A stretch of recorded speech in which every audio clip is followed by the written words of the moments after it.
So hello everyone. तो शुरुआत करते हैं आज अपने नए सेट की। लास्ट वाले सेट में एक दिक्कत हो गई गाइस कि जो अपना नीचे वाली जो स्क्रीन थी ना वो वाला पार्ट दिख नहीं रहा था। वो एक ऐप से मैं अपलोड करता हूँ उसकी वजह से हुआ था। लेकिन शुरुआत करते हैं नए वाले सेट की।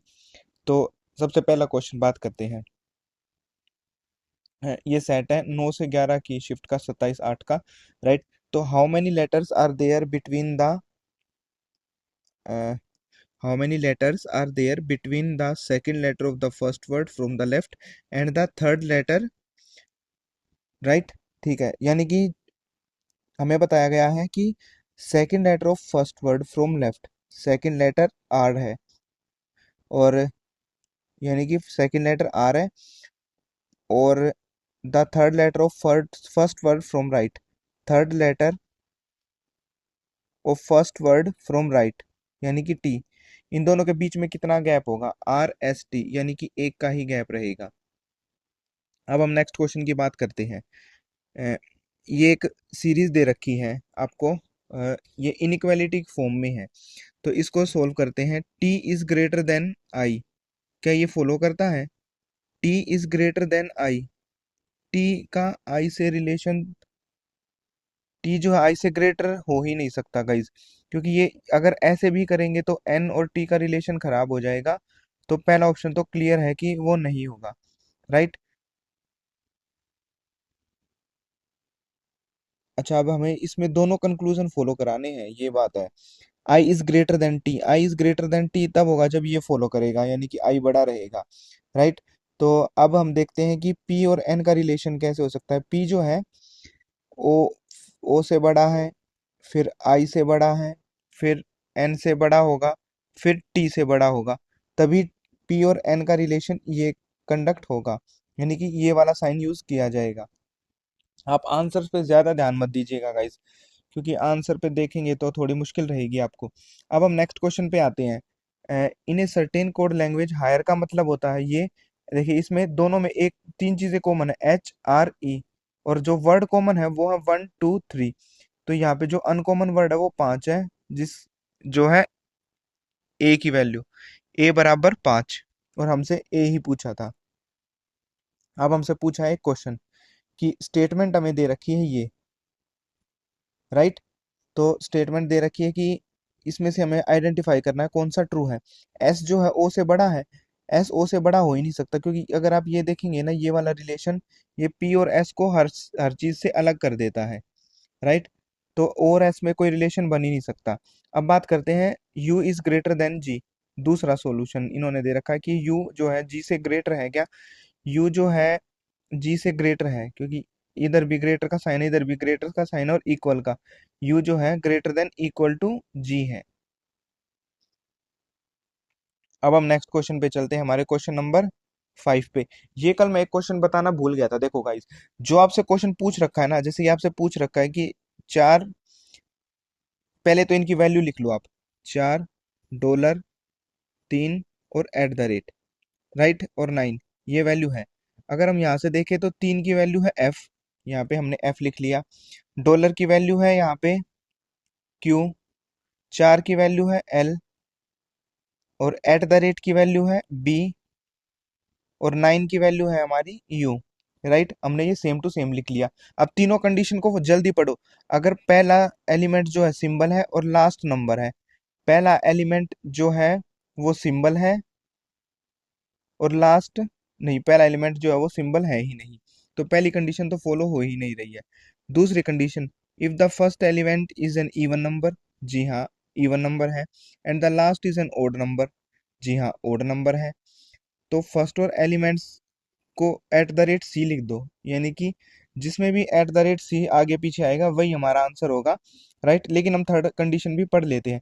If both the third and fourth words are odd, third और फोर्थ दोनों ओड नहीं है तो तीसरी कंडीशन फॉलो नहीं होगी, यानी कि यही हमारा बन जाएगा क्यू एफ बी। अब हम नेक्स्ट क्वेश्चन पे चलते हैं। Statement, all tomatoes are cucumbers, all tomatoes are cucumbers. अब है all cucumbers are potatoes, all cucumbers are potatoes. Some tomatoes are onions, some tomatoes are onions. तो ये कंडीशन हम सिर्फ एक ही कंडीशन मान लेते हैं। राइट। ठीक है। सम, अब हम नेक्स्ट करते हैं, some cucumbers are onions, some cucumbers are onions, ये रहा हमारा ओनियन। बिल्कुल कुछ कुकुम्बर ओनियन है क्योंकि इसके अंदर ही लाई कर रहा है, पहली कंडीशन फॉलो हो रही है। Some potatoes are onion, some potatoes are onion, हाँ ये वाले पोटैटोज जो अंदर हैं ये तो ओनियन होंगे ही होंगे, दूसरी कंडीशन भी हमारी फॉलो कर रही है क्वेश्चन नंबर 6 में। अब हम आते हैं क्वेश्चन नंबर 7 में। हमसे पूछ रखा है कि 7 लोग बैठे हैं भाई एक दूसरे के ऊपर वाली पोजीशन, 1 2 3 4 5 6 7। तो सबसे पहले शुरुआत करते हैं इस क्वेश्चन की। G is kept second from the bottom, G को यहाँ पे रखा गया, हम दोनों साइड ही लेंगे हमेशा, कोई भी लेंगे तो ताकि दो पोजीशन बनती रहे। Only 3 boxes are kept between G and C, G और सी के बीच में 3 बॉक्स रखे हैं, यानी कि 1 2 और 3। यहाँ पे सी आ गया, यहाँ पे सी आ गया। E is kept at one of the position below G, position below G, G के नीचे सी रख दिया। Only A is kept between C and F, C between C and F. अरे ये दो दो बार सी कैसे लिख दिया मैंने, E is kept at one of the, यहाँ पे ई आएगा भाई। अब इन्होंने लिख रखा है कि A is kept between C and F, C और एफ के बीच में ए है। अब हमारी लास्ट चीज देखते हैं, B is kept at one of the position above C, B को सी से ऊपर रखा गया, तो ए हो गया, बी हो गया, सी हो गया, डी रह गया, ये हमारी पोजीशन। अब हमसे पूछ रखा है डी और ई के बीच में कितने हैं, डी और ई के बीच में एक है जो कि जी है। अब हमसे बोल रखा है कि if in each of the words each letter is change to the next letter, यानी कि नेक्स्ट जो हमारा नेक्स्ट लेटर है उससे कन्वर्ट कर देना, तो एल आई के ई क्या बन जाएगा, एम जे एल एफ। इसके बाद हमारा है एस ई डबल एल, क्या बनेगा, T F M M. Each की वैल्यू क्या बन जाएगी, एफ बी डी आई, और कोस्ट की बन जाएगी सी की डी, इसकी पी, इसकी टी और इसकी यू। अब हमसे पूछा है कि हाउ मेनी वर्ड दस फॉर्म, इनके में वोवल नहीं है, इसमें वोवल है, इसमें वोवल है, इसमें वोवल नहीं है, और इसमें भी वोवल नहीं है, यानी कि दो में वोवल है, दो में वोवल नहीं है। अब इन्होंने हमसे पूछ रखा है, कुछ कोड दे रखे हैं, हमसे पूछा है आई, तो आई यहाँ पे है और यहाँ पे है, तो इसमें से आई ऑलवेज हैप्पी और आई एम हैप्पी, दो वर्ड कॉमन है, 7 कॉमन है इसमें और इसमें, और हमारा 1 कॉमन है, यानी कि या तो 1 होगा या तो 7 होगा। अब हमें 7 और किस में दिख रहा है, 7 इसमें दिख रहा है, happy new year, happy happy इस दोनों में कॉमन है जो कि 7 है, यानी कि 7 नहीं होगा, एक ही रहेगा। थोड़ा जल्दी करते हैं भाइयों क्योंकि वरना 2.5 घंटे की वीडियो बन जाती है। 7 बॉक्स है एक दूसरे के ऊपर रखे हुए हैं, 1 2 3 4 5 6 7। ठीक है, अब हम करते हैं, 7 बॉक्सेस रखे हुए हैं note, only 4 boxes are kept between Q and I, अभी नहीं पता इस पोजीशन का। एच जो है क्यू के ऊपर है, ये भी नहीं पता। Only 2 boxes are kept between J and P, ये भी नहीं पता। तो एक भी पोजीशन फिक्स नहीं दे रखी। P is not kept immediately above R, right, तो दोबारा से पढ़ना पड़ेगा क्योंकि एक भी पोजीशन फिक्स नहीं दे रखी इन्होंने। तो पहले हम किसकी पोजीशन निकाल सकते हैं यहाँ से, only 4 boxes are kept between, only H is kept above Q, ये निकाल सकते हैं, only H is kept above Q, यानी कि एच जो है क्यू से ऊपर है। अब क्यू या एच का कोई रिलेशन है यहाँ पे, ये रहा, क्यू और आई के बीच में 4 बॉक्स हैं, 1 2, 1 2 3 और 4, 4 बॉक्स है क्यू और आई के बीच में। ठीक है भाइयों, अब निकलते हैं, आई क्यू और एच के बीच में कोई और रिलेशन है, I Q H,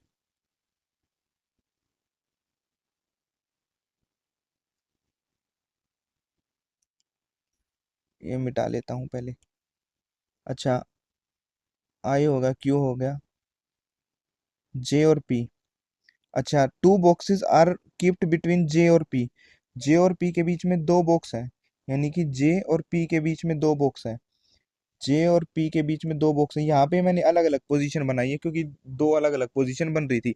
are is kept immediately above G, R को जी के ऊपर रखा गया है, यानी कि आर को जी के ऊपर रखा गया है, दोनों साइड आर को जी के ऊपर रखा गया है। P is not kept immediately above R, P R के ऊपर नहीं है, यानी कि ये पोजीशन गलत हो गई, ये वाला सही डायग्राम बन गया। अब हमसे पूछा है कि which box is keeped fourth from top. एक, दो, तीन और चार, आर रखा गया है। अब हमसे पूछा है in an organization all pens were placed on the 14th floor from the top, कि ये जो है टॉप से 14 फ्लोर पर रखे गए हैं, right. And the 11th from the bottom, bottom से 11 है, यानी कि इसके ऊपर 13 है, इसके नीचे 10 है, तो 23 तो ये हो गए, एक ये हो गया, 24 हमारे टोटल हो जाते हैं। अब हमसे पूछ रखा कि कितने सिंबल हैं are there immediately preceded by ये letter and immediately followed by ये नंबर। सिंबल कौन से दे रखे हैं, जैसे कि एट द रेट हो गया, हैश हो गया, इनके पहले हमें एक लेटर मिलेगा, लेटर क्या होता है ABCD, और बाद में क्या होगा नंबर, यानी कि एक, दो, तीन, ऐसे कितने हैं। देखिए सिंबल, सबसे पहले तो आपको सर्च करना है सिंबल, सिंबल के पहले लेटर और बाद में नंबर, सिंबल के पहले लेटर और बाद में नंबर, सिंबल के पहले लेटर और बाद में नंबर, एक तो ये बन गया।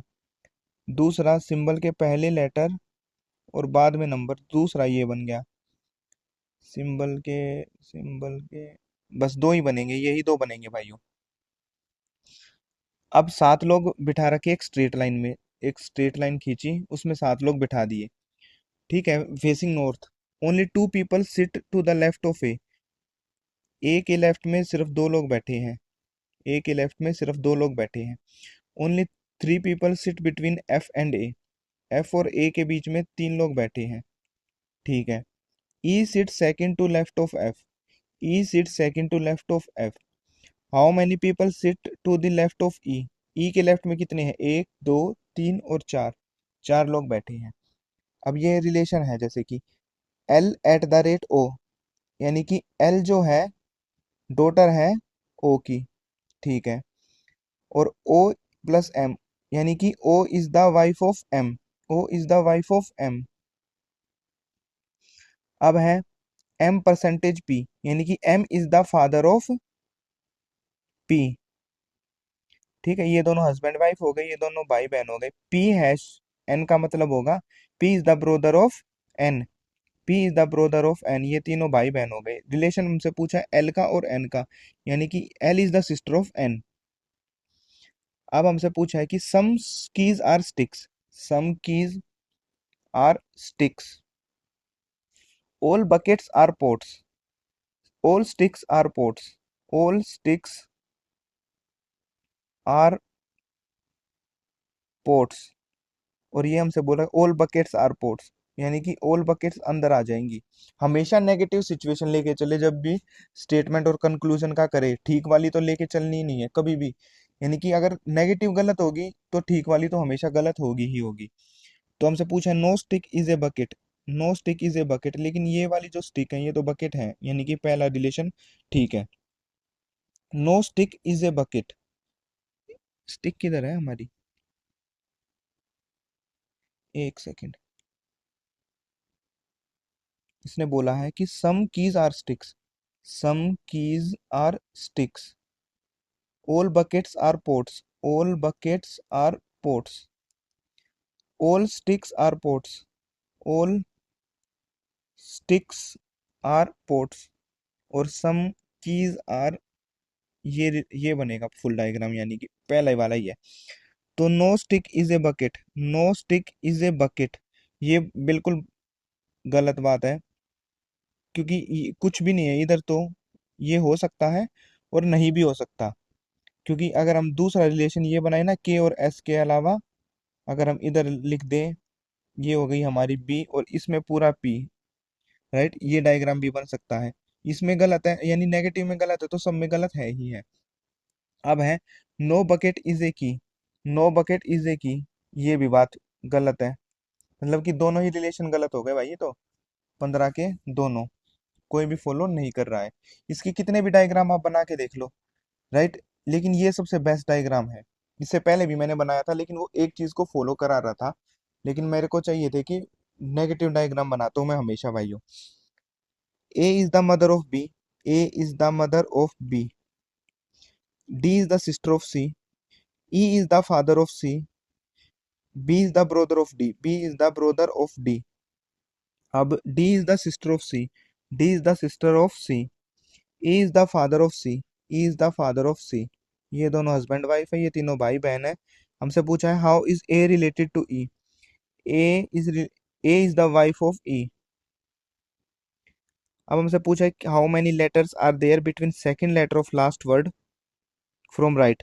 Second letter of last word वो ए है, and the third letter of the first word from the left.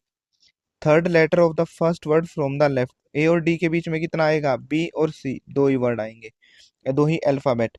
7 लोग हैं, स्ट्रेट लाइन में बैठे हैं, नॉर्थ की तरफ मुंह है। Only 2 people sit to the left of D. D के लेफ्ट में 2 लोग बैठे हैं। Only 3 people sit between D and F. D और एफ के बीच में 3 लोग बैठे हैं। A sits at one of the extreme ends. A जो है एक्सट्रीम एंड पे बैठा है। Only 3 people sit between A and B. A और बी के बीच में 3 लोग बैठे हैं। ए जो है एंड पे बैठा, तो 1 2 3 4 5 6 7, यानी कि ए यहाँ बैठेगा। और 3 पीपल बैठे हैं ए और बी के बीच में, यानी कि 1 2 3, इधर बी आ गया। हमसे पूछा how many people sit between B and F. B और एफ के बीच में एक ही बंदा बैठा है। All plants are trees. All plants are trees. Some trees are fruits. Some trees are fruits. Some fruits are biscuits. Some fruits are biscuits. तो some biscuits are plant, some biscuits are plant, some biscuits are plants. ये तो follow कर नहीं रहा भाई, मेरे हिसाब से तो कुछ गलत तो नहीं बना दिया। All plants are trees, all plants are trees, some trees are fruits, some trees are fruits, and some fruits are biscuits, some fruits are biscuits. ये बिल्कुल ठीक है। सम बिस्किट्स आर प्लांट्स, नहीं भाई ये फॉलो नहीं कर रहा। और some fruits are plants, some fruits are plants, नहीं भाई कोई भी नहीं है, यानी कि ये भी फॉलो नहीं कर रहा है। अब है 6 लोग डिफरेंट फ्लोर पे रहते हैं, 1 2 3 4 5 6। The lower most floor is the number 1। ठीक है ठीक है। Only 2 people live above D. D के ऊपर 2 लोग रहते हैं। Only 2 people live between D and D. D और ई के बीच में 2 लोग रहते हैं। इधर नहीं लिख सकता था क्योंकि 6 ही लोग हैं।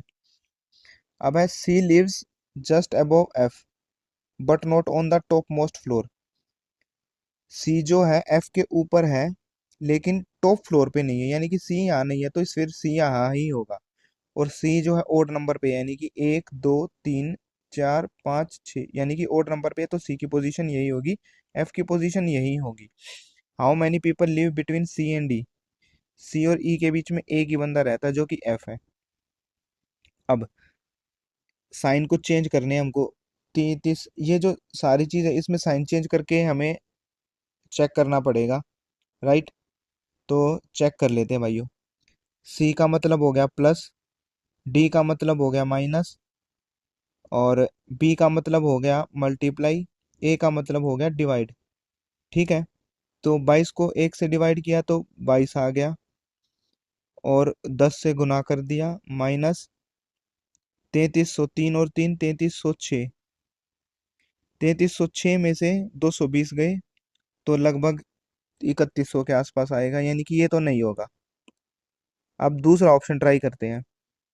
ए की जगह डिवाइड, डी की जगह माइनस, सी की जगह प्लस, और बी की जगह मल्टीप्लाई।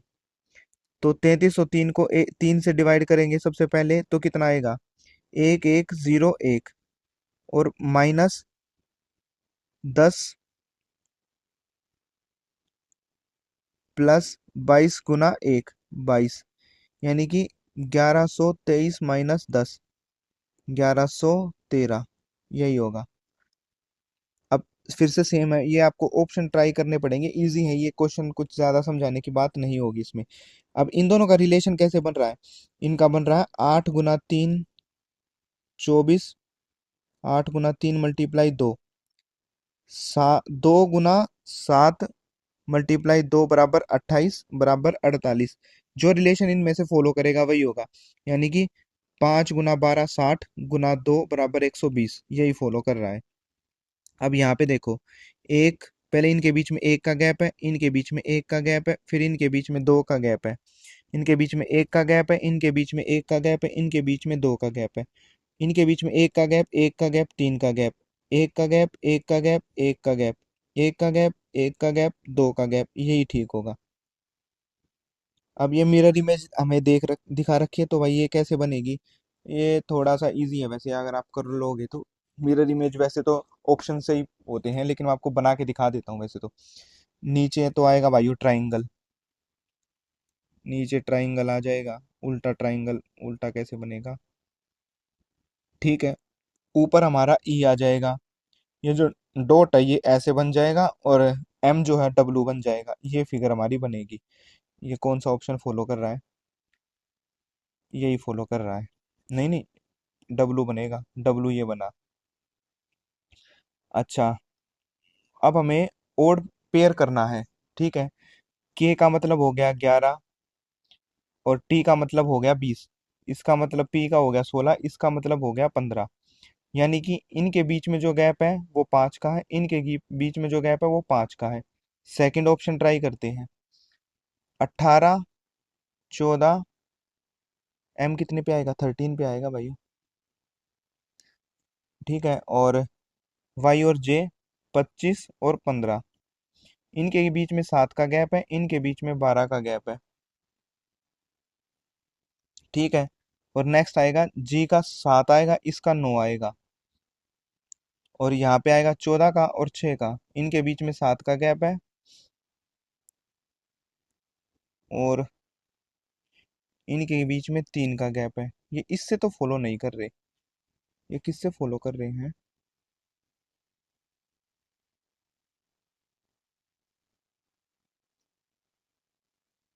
ये किस तरीके से फॉलो कर रहे हैं भाइयों?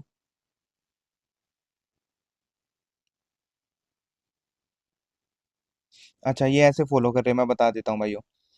ये इधर बड़ा है, इधर छोटा है, ये इधर छोटा है, इधर भी छोटा है, इधर भी छोटा हो रहा है, और इधर भी छोटा हो रहा है, इसमें भी छोटा हो रहा है, इसमें भी छोटा हो रहा है, लेकिन इसी में बढ़ रहा है, यानी कि इसी में बढ़ रहा है, राइट।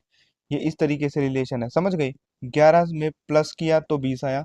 ठीक है, अ, और 16 में 15 की 16 से 15 के बीच में जो है वो माइनस आया, इन दोनों में प्लस आया, इन दोनों में माइनस आया, राइट। 18 से 13 माइनस हो रहा है, और 25 से 15 माइनस हो रहा है, इस तरीके से ये रिलेशन था। अब सातवां क्वेश्चन आ जाता है हमारा। इसको क्यू का हो गया 17, इसका हो गया 22, एम का हो गया 13, इसका हो गया 17, आर का हो गया 18, टी का हो गया 20, इसका हो गया 14, इसका हो गया एन ओ का 15। फिर है हमारा एफ, लास्ट वाले दो ऑप्शन आ गए हमारे। अब मैं आपको बताता हूँ कि कैसे काउंट किया है। इसका और इसका 4 का गैप है, इसका और इसका 4 का गैप है, इसका और इसका 5 का गैप है, इसका और इसका 5 का गैप है, राइट। अब हमें लास्ट वाला एक और ट्राई कर लेते हैं। 19, 8, 24, 4, इनका इनका तो 5 का गैप है, लेकिन इनका इनका 4 का गैप है, जो कि उल्टा है। इधर 4 5 का गैप है, इधर 4 5 का गैप है, इधर 5 4 का गैप है, इसलिए ये गलत है। अच्छा, ये दोनों देखो, एक्स और वाई का रिलेशन वही होगा जो 167 और 14 का रिलेशन है। तो ये हमेशा ऐसे ज्यादातर स्क्वायर या मल्टीप्लाई के होते हैं। 167 13 के स्क्वायर के बराबर होता है, और 14 4 के स्क्वायर, यानी क्या 4 का स्क्वायर -2, 13 का स्क्वायर -2, ये वाला स्टेप फॉलो हो रहा है। अब आते हैं हम अपने क्वेश्चन नंबर 9 पे। GCJFMO, ये क्या होगा? 7 3, 10 6, 13 15। अगला होगा LH, 12 8, 15 3, 15 11, और 18 20, ये फॉलो किया है। अगर आप ध्यान से देखोगे ना, तो इसमें +3 है, इसमें +3 है, इसमें +3 है, इसमें +3 है, लेकिन जो हमारा NQMT है ना, इसमें +3 नहीं है। अगर इसमें भी आप करोगे ना, तो यहाँ से लेके यहाँ भी +3 है। ठीक है, और 8 और 11 में भी +3, हर जगह +3 है। लेकिन अगर आप देखोगे ना, J 15 होता है, 10 होता है, M 13 होता है, और V जो है वो 22 होता है, तो ये +3 का गैप नहीं बन रहा है। अच्छा अब पढ़ते हैं ये वाले ऑप्शन यार हमेशा ही, क्योंकि आपको आंसर दिख रहे हैं इसलिए थोड़ी सी आसानी आपके लिए बन जाती है। तो WY क्या होगा, 23, 25। ये क्या होगा, 16 और 9। इनके बीच कितने का गैप है, 7 का। इनके बीच कितना गैप है, ये 19 है ना, 6 का गैप है। तो हम दूसरा ऑप्शन ट्राई करेंगे, 16, 18 और 7 और 9। इनके बीच कितने का गैप है, 9 का गैप है, और इनके बीच 9 का गैप है, राइट। हम थर्ड ऑप्शन और ट्राई करेंगे, 18, 20, 9 और 11। इनके बीच 9 का गैप है, इनके बीच 9 का गैप है, यानी कि ये दोनों चीजें कॉमन है, ये कॉमन नहीं है, इसलिए ये अलग है। अब ये रिलेशन कैसे बन रहा है, ये बन रहा है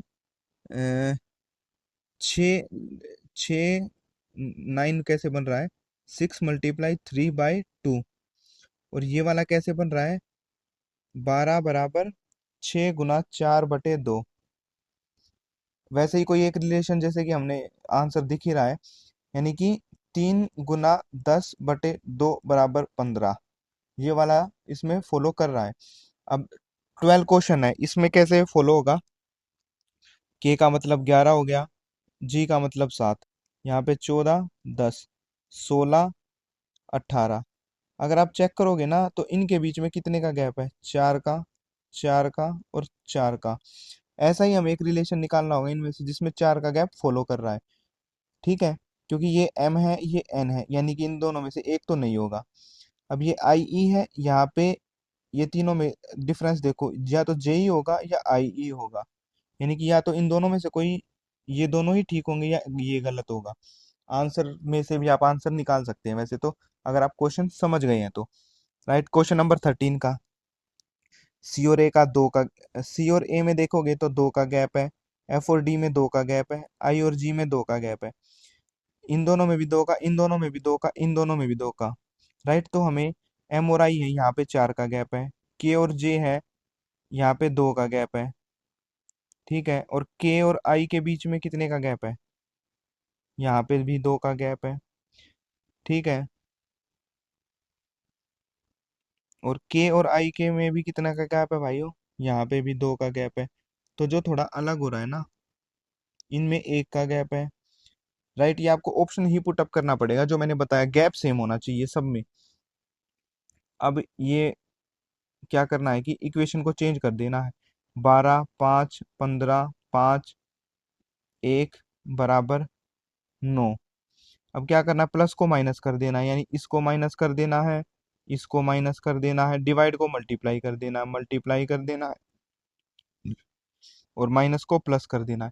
15 ÷ 5, 3 + 1 -12×5 = 60। यानी कि 60 में से ये 3 गए, 57 और 1 58। ये 9 इधर आएगा तो +9 हो जाएगा, 67। क्वेश्चन नंबर 15 करते हैं। इनके बीच का गैप देखो, 1 और 2 के बीच में कितना गैप है, 1 का, 2 और 4 में 2 का, 4 और 3 में 3 का, 7 और 11 में 4 का। तो अगला गैप 5 का हो गया, 11 + 5 यानी 16। अच्छा नेक्स्ट है, साइन इंटरचेंज करनी है, 81, 9, 11, 30, 47, ठीक है। और इसमें मल्टीप्लाई को डिवाइड करना और डिवाइड को मल्टीप्लाई करना, बाकी सेम है, ठीक है। तो 81 को 9 से किया तो 9 आ गया, 9 को 11 से मल्टीप्लाई करा तो 99। 99 में 30 जोड़े तो 129, में से 47 गए तो 82। अब ये क्वेश्चन है, ये मैंने कल भी बताया था, जो इसमें रिलेशन फॉलो होगा ना वही इन दोनों में होगा। यानी कि ये टी की पोजीशन है, यहाँ से कहाँ पे चला गया, बीच में आ गया, तो जो जेड है वो बीच में आ जाएगा। अब ये ए है, ए यहाँ से यहाँ आ गया, यानी कि पी यहाँ से यहाँ आ जाएगा। ये जो जेड है ये यहाँ से ऊपर चला गया, यहाँ पे देखोगे ना तो ओ यहाँ पे चला जाएगा।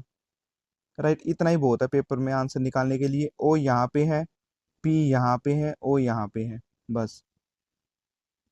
अब इसमें से कुछ रिलेशन फॉलो कर रहा है, 18 में से क्या फॉलो कर रहा है भाई, मैं देखता हूँ एक बार। इसमें जो गैप है, गैप देखो 22 का है, फिर 19 का है, फिर 16 का है, फिर 13 का है, यानी 3 3 कम हो रहे हैं। फिर 10 का गैप होगा, 42 माइनस 10 बराबर 32। अब ये इतनी बड़ी इक्वेशन दे रखी है, ये पहले की तरह ही है भाइयों, देखो एक्स और वाई का रिलेशन है। 143 के सबसे क्लोज कौन सा स्क्वायर है, यानी कि 12 का स्क्वायर, और 7 किसके स्क्वायर बनेगा, 7 का स्क्वायर बनेगा 49। इसमें क्या कर रखा है, 12 का स्क्वायर -1, तो आप भी 7 का स्क्वायर -1 कर दो, 48 आ जाएगा। इधर 143 आ गया 12 से, यानी 12 और 48 ये फॉलो करेंगे। अब नेक्स्ट क्वेश्चन है हमारा 20। इसमें गैप देखो आप, पहले 3 का गैप है, फिर 5 का गैप है, फिर 3 का गैप है, फिर 5 का गैप आएगा, यानी कि 29 प्लस 5। ये 3 का गैप है, ये 5 का, ये 3 का, ये 5 का गैप आएगा 34। अब आते हैं जीएस पे। अच्छा, ये आपसे क्वेश्चन पूछ रखा है कि मलेशिया इंटरनेशनल चैलेंज 2025। आप ये देखिए कि करंट अफेयर किस लेवल के आ रखे हैं। ये तो ईशानी, क्या नाम था उसका, ईशरानी बरुआ, ईशरानी बरुआ ने ये जीता था भाइयों। अब अगला क्वेश्चन है हमारे पास, the 2025 state of state report indicates that India's performance on SDG 5। SDG 5 मैं आपको बता देता हूँ क्या होता है। एसडीजी होता है सस्टेनेबल डेवलपमेंट गोल, और ये कैसे नापा जाता है, ये जेंडर इक्वेलिटी पे नापा जाता है, जेंडर इक्वेलिटी पे। अब जेंडर इक्वेलिटी में सिर्फ दो ही फैक्टर्स लिए जाते हैं, वुमेन और गर्ल्स। इक्वेलिटी का मतलब होता है कि मैन के इक्वल लेके आना है, तो इन दोनों को बढ़ावा देना पड़ेगा, राइट। और हमारी रिपोर्टिंग के अनुसार इस बार एवरेज स्कोर क्या था, वो था 49 2025 में। 2025 का ही पूछा जाएगा, अभी 26 का नहीं आएगा। Where is the central institute of Indian language is located. ये मैसूर में है भाइयों, मैसूर में है। और ये काफी पहले बना था, जब महात्मा गांधी जब पैदा हुए थे उसके 100 साल बाद, ठीक है, यानी कि 1969 में बना था। अब हम नेक्स्ट क्वेश्चन पे आते हैं। Advocated the abolition of polygamy and child remarriage and the rights of widows remarry condemn, ये कौन थे, ये थे राजा राम मोहन रॉय, राजा राम मोहन रॉय, राइट। इन्होंने काफी, ये फादर ऑफ मॉडर्न इंडिया भी बोला जाता है, फादर ऑफ मॉडर्न इंडिया इनको बोला जाता है। इन्होंने ब्रह्म समाज की स्थापना की थी, ब्रह्मो समाज की। सती वाला भी इन्होंने ही किया था, सती जो सतियों की रीमैरिज होनी चाहिए, ठीक है। इसके अलावा जो हमारे पास ये है देवेंद्र नाथ टैगोर, ये रविंद्रनाथ टैगोर जी के फादर हैं, ठीक है। और ईश्वर चंद्र विद्यासागर, ये नाम तो सबको मालूम होगा ही। विडो रीमैरिज एक्ट 1856 में, विडो रीमैरिज एक्ट इनके टाइम पर ही लाया गया था, with the help of English, मतलब अंग्रेजों के साथ मिलके ये सब किया था। और दयानंद सरस्वती जी ने तो आर्य समाज की स्थापना की थी, राइट। तो अब हम नेक्स्ट क्वेश्चन चलते हैं। In August 2025 a Broker Chooser analyse India rank as 13 most investment curious national globally, right. Which countries are identified as top rank nation in per capita search interest. यहाँ पे जब भी आपको सिंगापुर कहीं भी दिख जाए ना, उसी पे आंसर मार के चला जाना, क्योंकि सिंगापुर हमेशा रैंक टॉप 3 में हमेशा रहता ही रहता है, ठीक है। अब पहला पानीपत का युद्ध कब हुआ था, 1526। दूसरा कब हुआ था, 56। तीसरा कब हुआ था, अहमद शाह अब्दाली के टाइम पे हुआ था ना। बताओ भाई कब हुआ था, ये तो आपने मूवी भी देखी होगी, Arjun Kapoor the flop hero, मतलब द सुपर हीरो। चलो दिल्ली किसने कहा था, सुभाष चंद्र बोस जी ने कहा था। इनकी एक पार्टी थी आजाद हिंद फौज, आजाद हिंद फौज, ठीक है। ये गदर पार्टी किसने बताई थी, ये थियोसोफिकल सोसाइटी कब बनाई गई थी, 1913 में बनाई गई थी। किसने बनाई थी और कहाँ बनाई थी, ये आपको पता होना चाहिए। ये मैं इसलिए बताता हूँ कि कहाँ होना चाहिए, क्योंकि जब भी आप बुक पढ़ोगे ना भाइयों, तो आपको याद आ जाएगा कि हाँ ये तो आ रखा है पेपर में। फॉरवर्ड ब्लॉक किसकी थी, ये दोनों, ये तीनों तो भाई आपको याद होनी चाहिए। गदर पार्टी तो बिल्कुल याद होनी चाहिए अगर आप इंडियन हिस्ट्री पढ़ रहे हैं तो। अब क्या किया गया है, which of the following is the criteria of language to be declared as classical in India as per the revise criteria shared by the government of India. देखो, जब भी कोई क्लासिकल लैंग्वेज या फिर लैंग्वेज का क्राइटेरिया आता है ना, उसमें हमेशा दो तीन चीजों का ध्यान आपको हमेशा रखना पड़ेगा। एक तो जो एंशियंट लिटरेचर है ना, उसमें इस लैंग्वेज का इंक्लूजन होना चाहिए, एंशियंट लिटरेचर। दूसरी चीज इसमें होना चाहिए, एक जनरेशन से दूसरी जनरेशन में जो स्पीकर है ना, वो फॉलो होना ही चाहिए, और वो लंबे टाइम तक फॉलो होना चाहिए। ऐसा ही नहीं कि 30 साल पहले कोई हमने अपनी नई स्पीकिंग लैंग्वेज बना दी। प्लस हेरिटेज से रिलेटेड होना चाहिए। जब भी कोई हेरिटेज वगैरह कल्चर या फिर वैल्यूएबल हेरिटेज होता है तो उसको ही लैंग्वेज का दर्जा दिया जाता है। ये एक ही जगह पे फॉलो हो रहा है, एंशियंट लिटरेचर एक जगह दिखा, वही आंसर मार दिया। ठीक है। अब एक रिपोर्ट जारी की जाती है, human development report by UNDP. UNDP क्या होता है, पहले तो मेरे को ये बताओ, यूएनडीपी क्या होता है? ह्यूमन, अच्छा, ह्यूमन डेवलपमेंट रिपोर्ट, ये किसके द्वारा की जाती है? United nation development programme. ये बनाया कब गया था, मतलब कि यूएनडीपी ये बनाया गया था 1965 में। और इसका हेडक्वार्टर कहाँ पे है? New York, United states of America. तो हमसे पूछा है इसी का हेडक्वार्टर। और भी डिटेल मैंने थोड़ी सी बता दी है। In August 2025 the central government initiated steps to include which river under the National River Conservation Plan, NRCP। एक रिवर है, राइट, कौन सी रिवर है? वो है पंपा रिवर। ये आपको फेमस रिवर बिल्कुल नहीं मिलेगी। ठीक है। पेरियार तो आपको पता होगा, कि कावेरी भी पता होगा। ठीक है, पंपा रिवर आपने कम सुना होगा, उसके बारे में मैं आपको बताता हूँ, रुको। पहले जीएस कर लेता हूँ मैं, चलो। Which type of employment arises when the economy faces recession और डिप्रेशन। कुछ टाइम के लिए हमारी इकोनॉमी नीचे चली जाती है, रिसेशन या डिप्रेशन। रिसेशन का टाइम अभी रिसेंट वर्ल्ड में देखा जाए तो 2008 को रिसेशन का टाइम बोला जाता था। फिर 2020 में रिसेशन आया था काफी, क्योंकि वो कोविड की वजह से आया था। जब रिसेशन होता है ना, तो साइक्लिकल अनएम्प्लॉयमेंट आ जाती है, मतलब कि कुछ समय के लिए आ जाती है, फिर से एम्प्लॉयमेंट आ जाती है। जैसे ही ये आया तो एम्प्लॉयमेंट एकदम से नीचे चली जाती है। डिसगाइज्ड एम्प्लॉयमेंट कौन सी होती है? अनएम्प्लॉयमेंट मतलब कि छिपी हुई। डिसगाइज मतलब एक किसान परिवार है, पहले अकेला पापा ही काम करता था, तब भी बराबर पैदावार हो रही है। अब दोनों बच्चे बड़े हो गए, उसी खेत में काम कर रहे हैं, लेकिन पैदावार तो सेम ही हो रही है, तो उसको यही बोला जाता है स्ट्रक्चर, मतलब एक स्ट्रक्चर से दूसरे स्ट्रक्चर में ये। ठीक है, ये तो बिल्कुल बेसिक चीजें होंगी। अच्छा, किसने रीमैरिज एक्ट 1856, ये मैंने अभी अभी ऊपर बताया था, 1856 में विडो रीमैरिज एक्ट किसके द्वारा आया था? ईश्वर चंद्र विद्यासागर जी। ये मैंने अभी बताया था भाई, और मेरे को जहां तक याद है, पहले दूसरा ही क्वेश्चन था, ये रहा, 1856, ईश्वर चंद्र विद्यासागर जी का। अब हम क्वेश्चन करते हैं, 12-13 के आसपास आ गए थे। अच्छा, 2024 में डीआरडीओ और आईआईटी ने एक कम्युनिकेशन टेक्नोलॉजी डेवलप की थी, क्वांटम टेक्नोलॉजीज की थी। क्वांटम टेक्नोलॉजीज किस लिए यूज की जाती है? सुपर कंप्यूटर के लिए की जाती है, सुपर कंप्यूटर।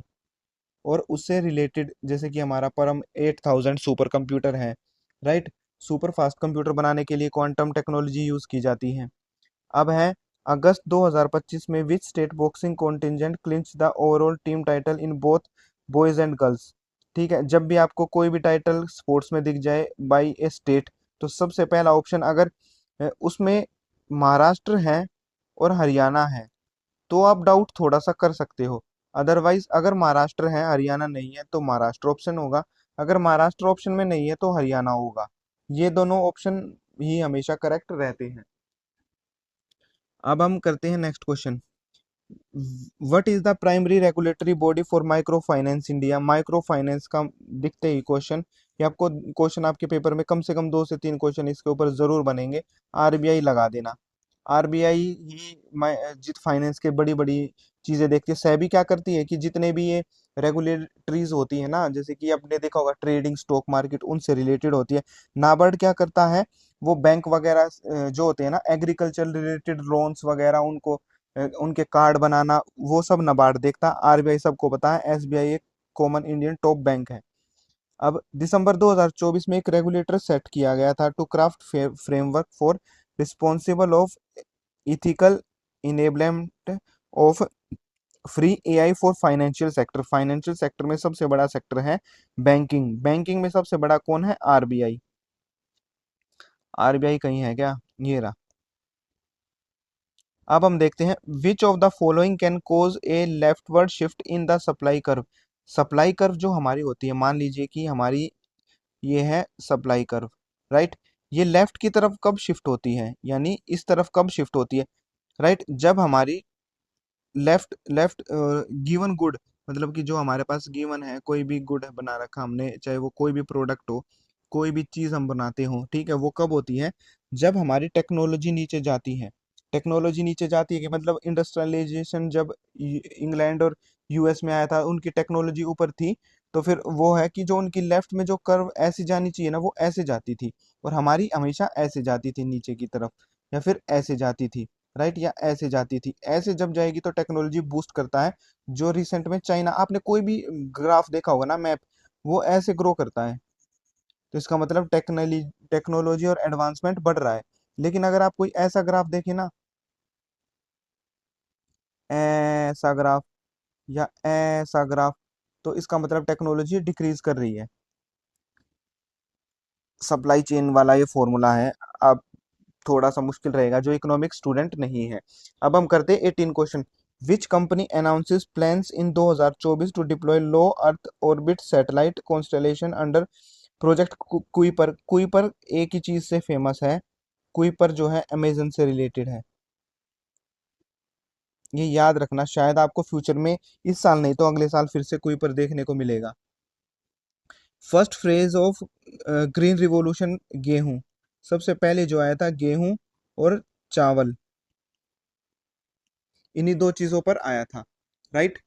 गेहूं और चावल, व्हीट और राइस।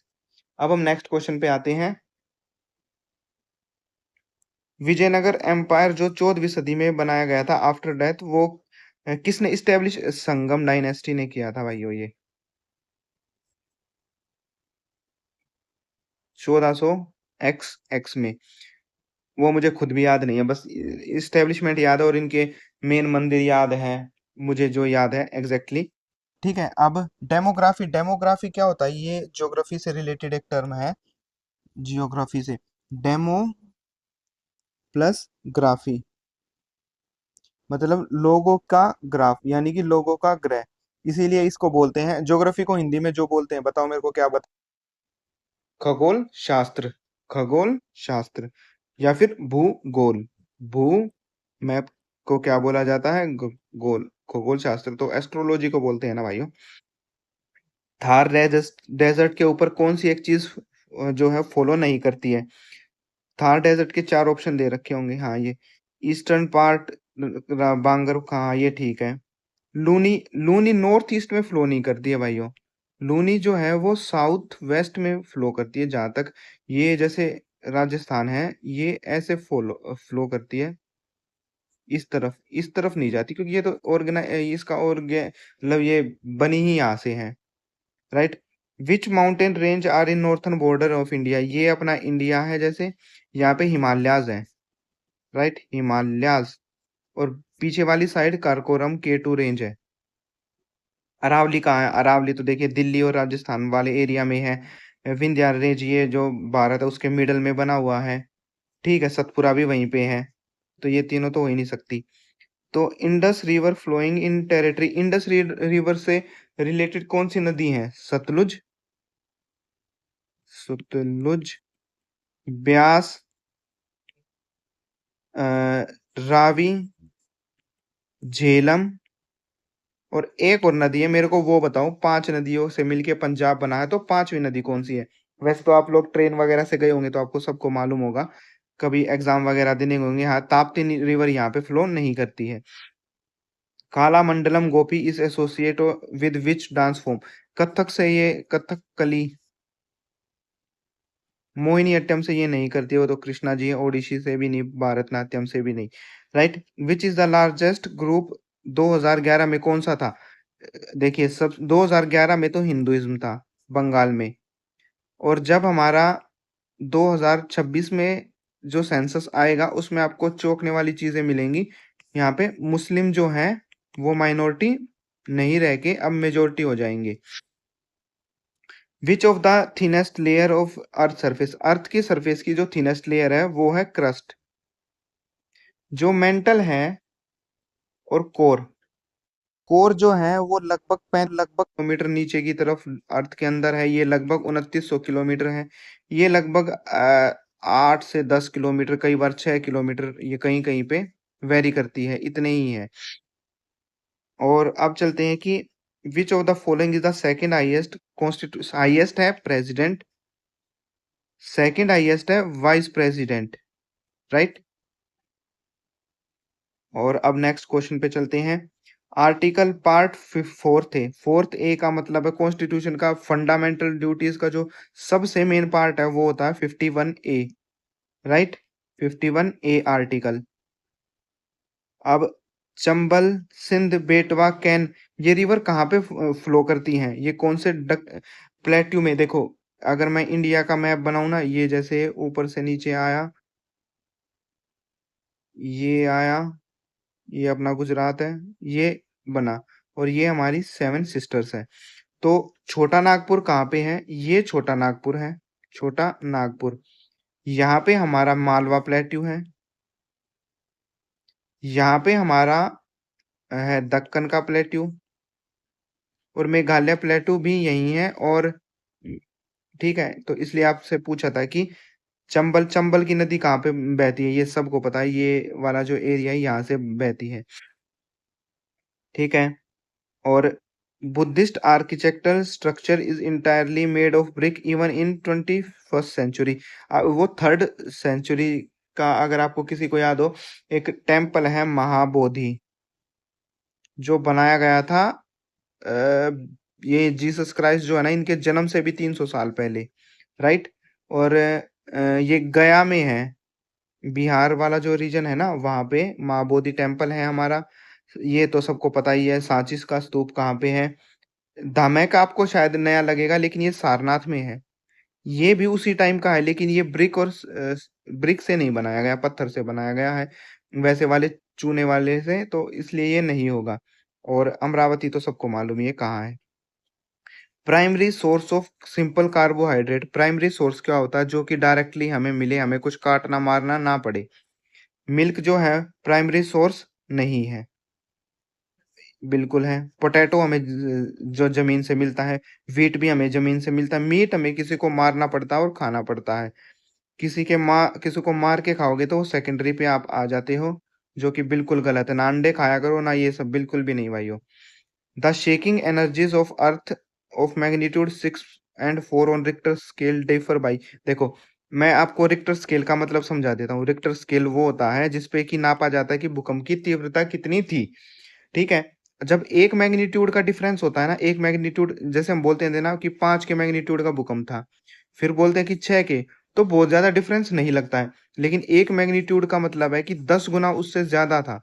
लेकिन जब हम बोलते हैं ना कि यहाँ पे 7 के मैग्नीट्यूड से आया, तो वो इससे 1000 गुना ज्यादा था वो भूकंप। मतलब कि जो आपको एक पॉइंट ये दिख रहा है ना, ये 1000 गुना कर देता है, ठीक है। और शेकिंग जब होती है, जब इन्होंने हमसे पूछ रखा है शेकिंग एनर्जी, शेकिंग एनर्जी जो रिलेटेड है, वो दो ब्लॉक, इन दोनों में 10 का होगा और इन दोनों में भी 10 का ही होगा। अगर 7-8 भी पूछ ले तो इनमें भी 10। एनर्जीज ऐसे डिफरेंशिएट करती हैं, तो 100, 10 गुना 10 बराबर 100, ऐसे ये काम करता है। थोड़ा सा याद रखना, ठीक है। अब क्वेश्चन नंबर 14 पे आते हैं। Indian prime minister fundamental right किसके टाइम पे आए थे? गांधी जी के आए थे 76 में, और इंदिरा गांधी जी के टाइम पे मतलब।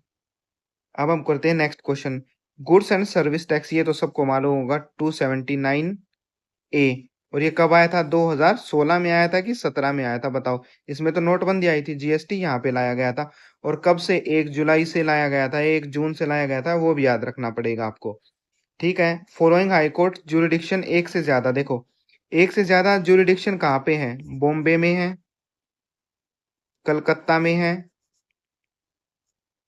इसके अलावा हमारा जो लद्दाख वाला कोर्ट है, चंडीगढ़ वाला हरियाणा और पंजाब का, ठीक है। और कौन सा कोर्ट? दो पे, बंगाल वाला तो हो ही गया, मुंबई वाला भी, और बंगाल वाला भी, और कौन सा रह गया भाइयों? गुजरात वाला जो दमन एंड दीव को भी बिलोंग करता है, राइट, यही है बस। और तो शायद मुझे नहीं लगता कि, क्योंकि कलकत्ता वाला तो वहां पे भी करता है, चेन्नई वाला शायद अरेबियन सी में जो हमारे लक्षद्वीप वगैरह है, वहां पे भी करता है। तो क्वेश्चन नंबर 17 पे आते हैं। 2025 में हेल्महोल्ट्ज सेंटर बनाया गया था information in infection research in Germany reported by stable gene expression. Bacterium में, ये बैक्टीरियम जो होता है ना, ये एक रोड होती है जैसे कि सिलेंड्रिकल बना दी गई, इसमें जो बैक्टीरिया फ्लो करते हैं वो एक जगह से दूसरी जगह, और ये स्यूडो वाले होते हैं, नॉर्मल बैक्टीरियाज नहीं होते हैं, क्योंकि ये जो एक तो एरोबिक होता है, एक एनारोबिक होता है। ये बताने की जरूरत है नहीं क्योंकि ये करंट अफेयर है, तो शायद ही आए, इतना डीप बायोलॉजी नहीं जानी चाहिए। ठीक है। Which is the term use to refer the intricate and rhythmic form footwork form. Footwork form जब भी हम किया जाता है, ये याद करना, तत्कर तत्काल, मैंने तत्काल से याद कर रखा है कि फुटवर्क सिर्फ तत्कर से ही किया जाता है। मुद्रास जो बनाई जाती हैं वो आपने देखा होगा ना, वो मुंह पे हैवी हैवी व्हाइट कलर का लगा के, कभी लेफ्ट हैंड से जीरो बनाते, कभी राइट हैंड से। ठीक है, उसको बोलते हैं मुद्रास। प्लाज्मा में कितनी CO2 होनी चाहिए? ये होनी चाहिए 8-9% के आसपास हमेशा। ये रीच कर सकती है 6-7 पे भी, लेकिन 6 से नीचे तो बिल्कुल नहीं होनी चाहिए, और 9 से ऊपर भी नहीं होनी चाहिए, लेकिन फिजिबल वैल्यू 5 से 10 हमारी हो सकती है, मैक्सिमम रेंज है। इससे नीचे हो गई तो आप खत्म, इससे ऊपर हो गई तो छाती फट जाएगी भाइयों। ठीक है। In which year central institute of Indian language at Mysore setup in involving. ये मैसूर वाला क्वेश्चन तो अभी अभी हमने किया था ना, 1969 में। ये मैसूर वाला क्वेश्चन हमने किया था भाई, मैं आपको दिखाता हूँ, मैंने बताया भी था शायद मैसूर। ये रहा मैसूर वाला, कौन सा वाला क्वेश्चन था, ये रहा मैसूर का, राइट। और ये बताया था कि ये गांधी जी के मरने के 100 साल बाद यहाँ पे ये लैंग्वेज सिटी बनी थी। ठीक है, तो अब आ गए हम अपने क्वेश्चन नंबर 18-19 के आसपास थे, 20 पे मतलब सारा ही खत्म हो गया। अब आता है मेरा बेस्ट टॉपिक जिसे हम बोलते हैं मैथ। और बहुत अच्छे तरीके, मैं ना आपको मैथ में कैलकुलेशन कैसे करनी है, पेपर में सोल्व कैसे करना, वो सिखा रहा हूँ। मैं आपको मैथ के चैप्टर वाइज सॉल्यूशन नहीं सिखा रहा हूँ, क्योंकि चैप्टर वाइज के लिए तो बहुत सारे ढेर टीचर पढ़े हैं, पेपर में कैसे करना वो सिखा रहा हूँ। दो ग्रोसरी हैं, 214 के भाव और 100 के भाव, वो उसे बेचना चाहता है 111 के भाव। तो यहाँ पे 11 का डिफरेंस आया। 11 एक प्राइम नंबर है, तो इससे नीचे कोई रेशियो इसका कटेगा नहीं, यानी कि जिसका 11 होगा वही आंसर होगा, लेकिन आप मानेंगे नहीं, इसमें से इसको माइनस कर लो, 11/103 करेंगे। मैं 11 देखते ही आंसर कर देता, अगले 3 सेकंड में वेस्ट नहीं करता। स्मार्ट थोड़ा सा प्ले करना पड़ेगा। ये क्वेश्चन देखते ही कुछ लोग तो इसको छोड़ के चले जाएंगे, घबराना नहीं है भाइयों। देखो, ये x है, ये y है, ये z है, ये 2 है, इसको बिल्कुल ऐसे ही फॉर्म में लिख लेना है। x कितना दे रखा हमको, 137, और उसकी जो पावर है 0.42, ये हमने यूं का यूं लिख लिया भाइयों, कोई भी दिक्कत नहीं की। ठीक है, इसके ऊपर हमने लिख लिया z बराबर y का स्क्वायर। y की वैल्यू कितनी दे रखी है, 137 की पावर 0.62, इसका स्क्वायर कर लिया। बिल्कुल सिंपल, कुछ भी नहीं करना भाइयों, ये यही इतना ही रहेगा, 137 इसकी पावर 0.42 की पावर z बराबर, इसको 2 से गुना कर दो। 137 को अगर हम 2 से गुना करेंगे 1.24 बनेगा, यानी कि 62 को 2 से गुना किया तो 1.24 बनेगा। अब 137 सेम है, बेस सेम है, तो पावर को इक्वल कर देंगे, 0.42 z इक्वल टू 1.24। z की वैल्यू कितनी आएगी, 1.24 डिवाइडेड बाई 42, पॉइंट पॉइंट से पॉइंट हटा दो, 124/42। बहुत आसानी से आप कर सकते हो। अगर हम इसको 2 से करेंगे तो 21, यहाँ पे आएगा 62, तो फिर तो आप कर लेना। वैसे तो सॉल्यूशन इजी है, यानी कि ये आएगा 3 से थोड़ा सा नीचे, क्योंकि 21 ये 63 हो जाता है, उससे हल्का सा नीचे, यानी 3 से जस्ट नीचे, 2.97 के आसपास, 2.95। राइट, आपको आंसर दिख जाएगा। ये क्वेश्चन कितना ज्यादा सिंपल था, आपने देखने की कोशिश की लेकिन आप इसे देखते ही छोड़ दोगे, 50% ऑफ द कैंडिडेट। अब एक सिंपल इंटरेस्ट है, इसमें पेन नहीं उठाना है किसी को। राइट, पी कितना दे रखा है, 3000, और आर कितना दे रखा है, 7, टाइम कितना दे रखा है, 4, डिवाइडेड बाई 100। अब ये सोल्व कैसे करना है, जीरो तो जीरो आएगी लास्ट में, 7 चौके 28, लास्ट वाली टर्म यूनिट डिजिट 8 है, 8 को 3 से किया तो 24, यानी कि लास्ट में 4 आएगा। फिर भी करना पड़े तो 7 चौके 28, 28 थी 84, राइट। इसमें पेन हिलना नहीं चाहिए था क्योंकि 800 से ऊपर आना चाहिए था आंसर, लेकिन मैं आपको करके दिखा रहा हूँ। एक पॉपुलेशन है, ठीक है, वो 5% के हिसाब से ग्रो कर रही है। अब वो कैसे ग्रो कर रही है, ये 3 जीरो को हटा लो आप, वैसे जरूरत है नहीं। 324, लेकिन आप लगाओगे इसलिए मैं लगा ही देता हूँ। 5% से इंक्रीज कर रही है। इसको सोल्व करोगे तो आपका आंसर आ जाएगा। मैं थोड़ा सा इजी ट्रिक आपको दिखा देता हूँ कि मैं कैसे सोल्व करता हूँ पेपर में इसको। ठीक है, 21 का स्क्वायर कितना, अरे 21 का स्क्वायर कितना होता है, 441 होता है। लास्ट में ये जीरो है, इसको यूं ही रहने दो। और इसका मल्टीप्लाई कितना करना है, 324 से। ठीक है, समझ गए आप। 324 से मल्टीप्लाई कर लो, वैसे आप कर लो क्योंकि मैं तो सही बताऊंगा भाई आपको। ठीक है, तो इसका मल्टीप्लाई हमने किया, कितने से करेंगे, 4 एकम 4, 4 चौके 16। थोड़ा सा गड़बड़ हो रहा है कुछ, रुक जाओ। अच्छा, ये डिवाइड नहीं किया भाई वो 4 से, तो ये 81 आ गया, राइट। तो ये लास्ट वाली जीरो तो जीरो रहेगी ही रहेगी, लास्ट में एक और आएगा, ये 10। यानी कि जिसका आंसर लास्ट में 10 है वही आंसर होगा। स्पीडली करना है कैसे, कंचन 60% इनकम खर्च करती है और 40% बचाती है। 40% अगर 90,000 है तो 100% कितना होगा, यानी कि 90,000 40% है तो 100 कितना होगा। इजी है तरीका, एक एक से एक जीरो काट दी, राइट। अब 4 से हमें काटना है इसको, 90,000 को, तो कितना आएगा, 45,000 गुना, इसको काटेंगे 2 से तो 5, गुना 5। यानी कि लास्ट में 3 जीरो तो आएंगी आएंगी, और 25 25 25, यहाँ पे 5 आएगा, जो कि एक ही है लास्ट में। 5,000 कहाँ पे आ रहा है, ये आ रहा है। इससे 225 25 मैं नहीं करता भाई, मैं कभी पेपर में ऐसे नहीं करता। अब है क्वेश्चन नंबर हमारा 6। एक बंदा है, 1 साल पहले इतनी पॉपुलेशन थी, इंक्रीज हो गई इतनी, तो इन दोनों को जोड़ लो, 3,54,986 को और 68,456 को करोगे तो आएगा 2 4 4 3 2 4। पेपर में ज्यादा टाइम लगाना नहीं है आपको, ठीक है, ये चीज ध्यान रखना है। सिर्फ अगर आप इन दोनों को जोड़ते ना, 6 और 6, या लास्ट में 42, एक ही जगह आ रहा है 42, मैं इससे आगे जाता ही नहीं ऑप्शन। मैं कभी भी ऑप्शन से आगे ज्यादा पुश करता नहीं हूँ भाई, पूरी कैलकुलेशन नहीं करता हूँ।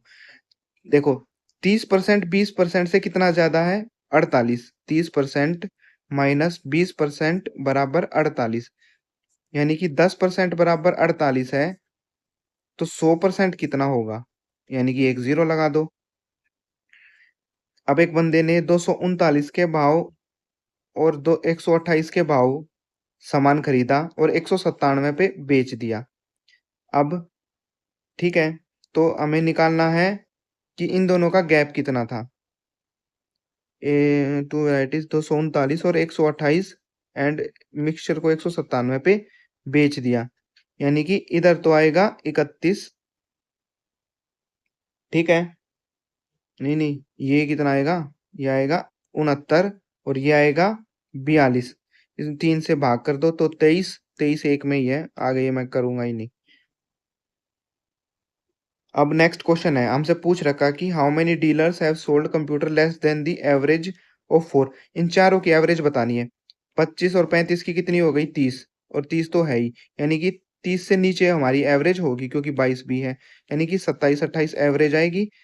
और हमसे पूछ रखा है कि कितने इससे कम बेचे हैं, ये दो ही कम बेचे हैं 28 से, राइट। लेकिन आप पेपर में कैसे करोगे मुझे मालूम है। आप क्या करोगे, इन सारों को जोड़ोगे, राइट। 35 और 25, 30 30 60, और 30 90, और 22 90 और 22 112। 112 को 4 से भाग करोगे तो कितना आएगा, 28। 28 की एवरेज आई। 28 से कितने जो हैं लेस हैं, दो लेस है, एक तो ये और एक ये। मैंने भी वैसे ही किया था, लेकिन आपने 10 सेकंड ज्यादा लगाए हैं।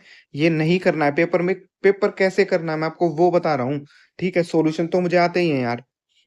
Based on the data in the given table, what is the difference between the total number of pages printed by A and C together on Monday? A और C ने मंडे को कितने किए, 300, और एंड द हमसे पूछा है difference यानी कि माइनस। बी और सी ने फ्राइडे में, बी और सी ने फ्राइडे में कितने किए, 200, यानी कि 100 आया। अब 3 टैंकर दे रखे हैं, ठीक है, उसमें 1134 लीटर है, 1215, 513। Find the capacity of container which can empty the milk in of the 3 tankers in exact number. इसमें हमें निकालना है HCF। HCF निकालने की बहुत बढ़िया ट्रिक मैं आपको बता देता हूँ, ऑप्शन से खेलो। कि देखो 45 से 13 कभी भी भाग नहीं हो सकता, 5 से 3 भाग नहीं हो सकता, तो ये गलत हो गया। और 13 है यानी कि 3 कभी भी 2 से डिवाइड नहीं हो सकता, तो ये दोनों ऑप्शन भी गलत है। मैं इन दोनों में से एक ट्राई करूंगा, अगर वो हो गया तो ठीक है, अदरवाइज दूसरा क्वेश्चन है। 513 को 19 से भाग करने की कोशिश करो। 19 दूनी 38, बचा हमारे पास 13, राइट। और 133, 133 हमारा जो है वो भाग हो रहा है, यानी कि ये ऑप्शन ठीक है। अब हम दूसरा ऑप्शन ट्राई करेंगे, 1215। 1215/19, 19 छिके 114, यानी कि कितना बचा, 7 और 5, 75 19 से कभी भी भाग नहीं होता, तो ये ऑप्शन गलत हो गया। अगर ये भी ठीक होता तो हम ट्राई करते 1134/19, राइट। लेकिन आप लोग कैसे करोगे वो मैं बताता हूँ। आप लोग जानबूझ के HCF ऐसे नहीं निकालते। मैं बताता हूँ आप HCF कैसे निकालते हो।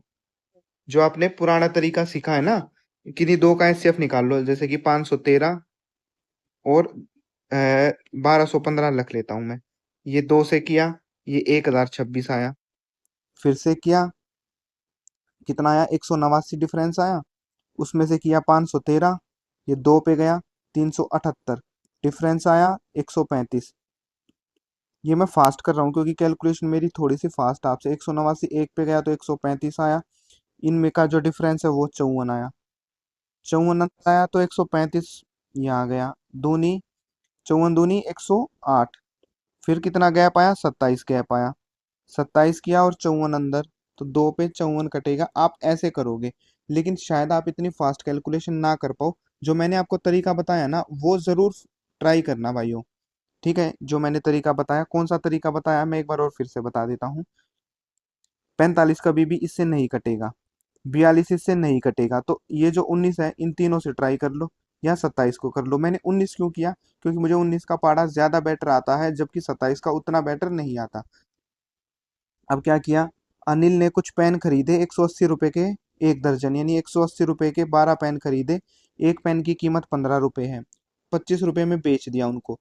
तो कितने का फायदा हुआ परसेंटेज में, 10 रुपए का फायदा हुआ, 15 का खरीदा था, गुना 100, यानी कि 66 सही 2/3 का फायदा हुआ। अब पॉपुलेशन 5 लाख थी 3 साल पहले, फिर इंक्रीज हुई 2% से, फिर 3 से, फिर 5 से। कैलकुलेशन करनी है तो इस सवाल में जितनी मर्जी कर लो भाइयों, ये मैंने आपके लिए छोड़ दिया। अभी तक का पहला सवाल है जिसमें कैलकुलेशन करनी पड़ेगी। 5 लाख आ गई, इसको 102/100, 103/100 गुना 105/100 लिख सकते हैं, लेकिन 21/20 लिखेंगे। 1 2 3 4 5, 1 2 3 4 5, 2 से इसको करेंगे तो 51। अब करो मल्टीप्लाई भाई, 51 को 5 से किया तो 255, और 21 को 103 से करो, फिर 21 गुना 103। ये तो भाई आपको ही करना पड़ेगा, ये बिल्कुल कैलकुलेटिव सवाल है, क्योंकि इसमें चारों ही ऑप्शन पीछे 5 आ रहा है और पहले भी 5 आ रहा है, बहुत क्लोज ऑप्शन है ये वाले, राइट। तो इसलिए आपको करना पड़ेगा। पहला सवाल है जिसमें मैं खुद कह रहा हूँ अभी तक 13 सवाल में से कि कैलकुलेशन करनी है, बाकी किसी में नहीं करनी थी।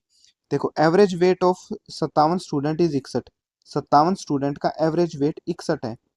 फिर क्या कहते हैं, एक टीचर आई जिसने 500 किलो 500 ग्राम बढ़ा दिया वजन, यानी कि एक टीचर आई, 58 हो गए अब ये, उसने सबका वजन जो पहले 61 था उसको कितना कर दिया, 61.5 कर दिया, सबका वजन बढ़ा दिया, यानी कि 58 बच्चों का 500 ग्राम वजन बढ़ा दिया।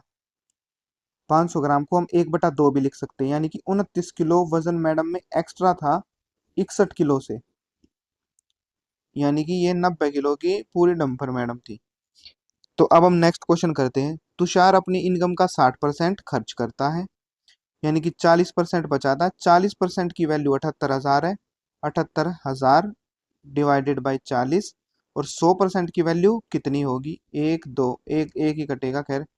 78 को 4 से करोगे तो आएगा 39,000, फिर इसको करोगे तो 5 आएगा, लास्ट में 3 जीरो आएंगी। 9 पंजे 45, यानी कि यहाँ पे 5,000 जिसमें लास्ट है वही आंसर है। मैं आगे करता ही नहीं हूँ भाई। सिंपल इंटरेस्ट, ये इसमें पेन नहीं रखना है, मैं आपको करके दिखा रहा हूँ। 3,000 गुना 8 गुना 2/100, 2 जीरो काट दी, 8 दूनी 16, 16 तिये 48, 480।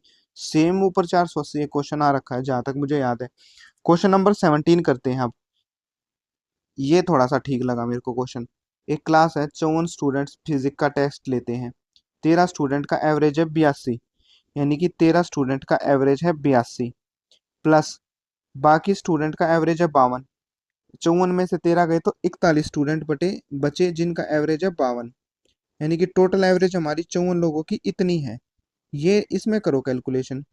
तो 13 को 82 से करेंगे, 13 दूनी 26 और 10 1066। 41 को 52 से करो, 41 दूनी 82, 8 बचा, 41 पंजे 205 और 8 21 32, यानी कि 21 32 को 54 से भाग करो। अब ये कितना हो गया, ये हो गया 8903 डिवाइडेड बाई 54। तो ये भाग कर लेना भाइयों। वैसे अगर हम कोशिश कर सकते हैं तो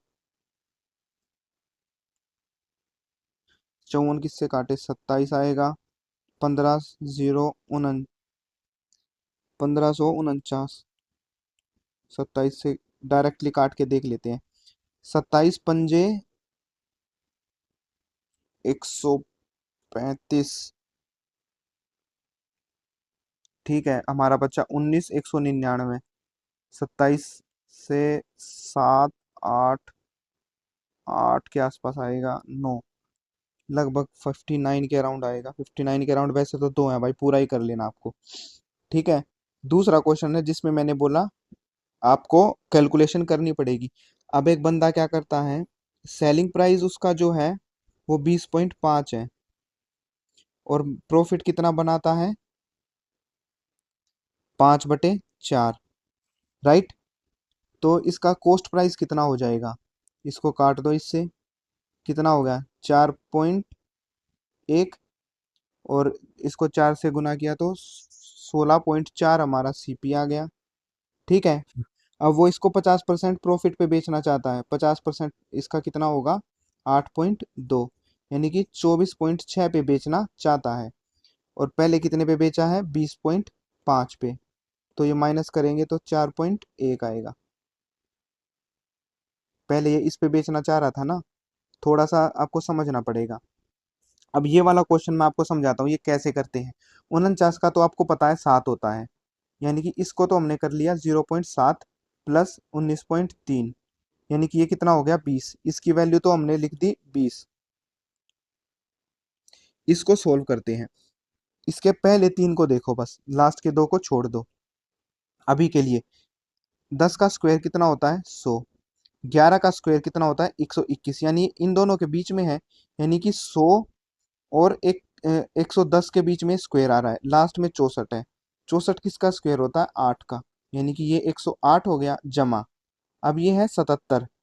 77 का अगर हम स्क्वायर करें तो 8 का स्क्वायर हो गया 64, 9 का स्क्वायर हो गया 81, इन दोनों के बीच में आता है 77, यानी कि 80 और 90 के बीच में होगा ये। लास्ट में 4 किस पे आता है, लेकिन अगर आप ध्यान से देखेंगे 64 100 पे आएगा 80, और लगभग 75 100 पे आएगा, लगभग 87 तक पहुंच गए हैं। तो लास्ट में 4 आता है, 8 के स्क्वायर पे लास्ट में 4 आता है, तो ये होगा हमारा 88। ये मैंने कितना इजीली प्रिसीजन से निकाला, मैंने अंडर रूट वगैरह कुछ नहीं किया। तो 108 और 8 का रूट कितना हो गया, 144, यानी 188। ये कितना होगा भाई, 88 तो होगा, हाँ। तो ये हो गया 196। 196 रूट किसका होता है, 14। और हमसे पूछा क्या, 14 डिवाइडेड बाई 20, 7/10, 0.7। ये आपको जो मेथड है वो समझ आया भाइयों, और पूरा क्वेश्चन छोड़ो, जो मैंने ये बताया तरीका इसका निकालने का, लास्ट में 64 आया तो 8 ही होगा, बिल्कुल क्लियर है। 116 किसके स्क्वायर के बीच में आता है? 10 और 11 के, यानी कि 100 और 110 के बीच में लास्ट में 8 किस में आता है? 108 में ही आता है, और तो कोई संख्या बनती ही नहीं है। अब 77 किसके बीच में आता है? ये आता है 80 और 90 के बीच में, ठीक है, यानी कि इसका स्क्वायर 80 और 90 के बीच में आएगा। तो अगर एक का स्क्वायर करते हो तो एक, दो का करते हो तो 4 आता है, लेकिन ये 82 का नहीं हो सकता, क्योंकि 82 का स्क्वायर लगभग 6400 से थोड़ा सा ऊपर होगा, 6770 के आसपास। उसके बाद डायरेक्टली 8 ही आता है। ये तरीका आपको सीखना पड़ेगा पेपर में। अब किसी संख्या का 30% उसके 20% से 30% माइनस 20% बराबर 60, यानी कि 10% बराबर 60 है, तो 100 कितना होगा? 600। अब ये वाला क्वेश्चन ना मैंने बहुत ज्यादा बार बता रखा है, आप में से कोई नया होगा तो वो पहली बार सीख रहा होगा। कोई बंदा एवरेज स्पीड आप कैसे निकालते हो? आप निकालते हो फॉर्मूला से, आप निकालते हो 20 सेकंड में, 2 a b divided by a plus b। आपने कैसे किया? 13 छिक्के 78, और 78 दूनी कितना होता है? 156 डिवाइडेड बाई 19। आपने ये क्वेश्चन निकाला, यानी कि 19 अट्ठे 152 और 4 156/19, लगभग 25 सेकंड में निकाला। मैं इस क्वेश्चन को हमेशा 10 सेकंड में निकालता हूँ भाइयों, 10 या 6 के आसपास। एक बंदा है 13 की स्पीड से जा रहा है और 6 की स्पीड से आ रहा है, जो इन दोनों का एवरेज होता है ना, वो कितना होगा? 13 और 6 19, 19 का आधा कितना होगा? 8.5। तो इस 8.5 से नीचे ही रहेगा आंसर, 8.5 और 6 के बीच में हमेशा एवरेज और लोएस्ट के बीच में आंसर रहता है। वो एक ही ऑप्शन था, 8.5 और 6 के बीच में एक ही ऑप्शन था। मैं देखते ही शायद 2 सेकंड में खत्म करता हूँ ये सवाल। हमेशा आप कोई भी निकाल लो, 10 और 20 निकाल लो। आपने कैसे किया? 2 गुना 10 गुना 20 जमा 20। ये कैसे किया? 0 0 400 डिवाइडेड बाई 30, ये किया 13.3। ये किस, इन दोनों की एवरेज कितनी थी? 10 और 20 की 15। 15 और 10 के बीच में क्या आता है? 13। उसके 20, यही आंसर निकलेगा हमेशा। मैं ये आपको 10 पेपर और कराऊंगा, उनमें भी दिखाऊंगा। लेकिन जब जैसे कि एक की स्पीड 10 है और एक की स्पीड 100 है, तो थोड़ा सा मुश्किल हो जाएगा, क्योंकि ये 50 की एवरेज आएगी, तो आप सोचोगे कि 40 के आसपास, नहीं भाई, तब ये 20 के आसपास निकलेगी। यानी जितना कम गैप उतनी ज्यादा छोटा मीडिएशन। ये आपको सीखना पड़ेगा, थोड़ा टाइम लगेगा। ठीक है, अब हम आ गए हैं नेक्स्ट क्वेश्चन पे। राकेश ने एक धंधा शुरू किया बाय इन्वेस्टिंग 38,000 रुपये, ठीक है, यानी कि हम 38 को 380 लिख लेते हैं, लेते किया 28,000, यानी 280 के हिसाब से। अब मल्टी मल्टीप्लाई बाय 12, और इसने किया x महीने तक। इनका जो गैप बना 32:16, यानी कि 2:1। तो अब हम कैसे करेंगे?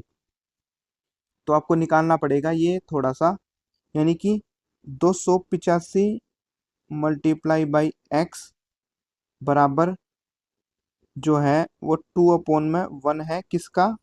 380 गुना 12 का। तो इसका मैं थोड़ा सा छोटा करके आपको दिखा देता हूँ, ये वाला तो आपके लिए थोड़ा सा मुश्किल हो जाएगा। तो आपको करना क्या है भाइयों? कैसे बताऊँ? 2280 ऐसे आ रहा है, 2280 डिवाइडेड बाई 285, यह आ गया 76/95। 19 चौका 76, 19 पंजे 95, मल्टीप्लाई बाई 10, 2, यानी कि 8 महीने तक इसने काम किया। तो कितने महीने बाद ज्वाइन किया? यानी कि 4 महीने बाद ज्वाइन किया था। अब मैं बताता हूँ इसको कैसे निकाला भाइयों। 285 को हम कैसे समझाऊं यार, मैंने तो निकाल दिया। 2280 आ गया इधर से, ठीक है। 285 को 28 दूनी 56 57। हाँ, पानी दिए गिलास। एक सेकंड भाई, इसमें दे ना, पोज ना कर रखी वीडियो।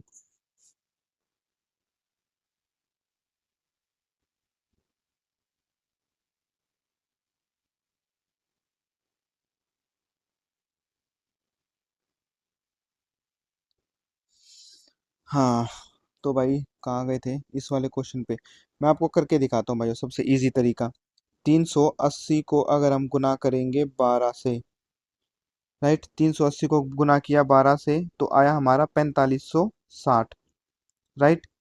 ये हमारा 4560 आया, इसका 4560 लगा, ठीक है। और जो है इसका लगा 285 गुना एक्स, ये बराबर 2/1 आया है। 2 से इसको काटेंगे तो आएगा हमारे पास 2280, और अपोन में आएगा 285। ये x को इधर ले जाओ, इक्वल टू x, ये आएगा हमारा आंसर। अब ये आंसर निकाला कैसे, मैं आपको समझ ही गए होंगे भाइयों। बिल्कुल यहाँ तक क्लियर था ना? कहाँ तक आपको क्लियर था? यहाँ तक क्लियर था कि इसका 32 है, इसका 16 दे रखा है, इसने 12 महीने के लिए लगाए, इसने x महीने के लिए, इसका 2 है, इसका 1 है, इसका ये दो एक ऐसे आया। तो 380 वाले ने 12 महीने के लिए लगाए, 285 वाले ने x महीने के लिए लगाए, और दोनों का रेशियो था 2/1। हमने उसको काट दिया, ये आ गया 6, और इसके बाद आ गया 2280/285 इक्वल टू एक्स। एक्स आया हमारा 8 महीने, यानी कि 8 महीने तक काम किया। तो इसने पूछा कितने महीनों बाद ज्वाइन किया था, यानी कि 4 महीने बाद। अब आता है क्वेश्चन अनीश वाला, क्वेश्चन नंबर 3। अब क्या करता है, A can complete a work task in which B और सी, यानी कि ए जो है, ए बी करते हैं 12 दिन में, सी करता है 24 दिन में, ठीक है। और ए इक्वल टू बी प्लस सी दे रखा है, तो हम 24 निकाल लिया। ए और बी एक दिन में दो काम करते हैं, सी एक दिन में एक काम करता है। तो ए बी कितना काम करते हैं एक दिन में? 2 और 1 3, यानी कि 8 दिन में ये खत्म कर देते हैं। तो हमसे पूछा किसका है, B alone could do in, right, B alone कर देगा, ये कर देगा आधा ही टाइम में।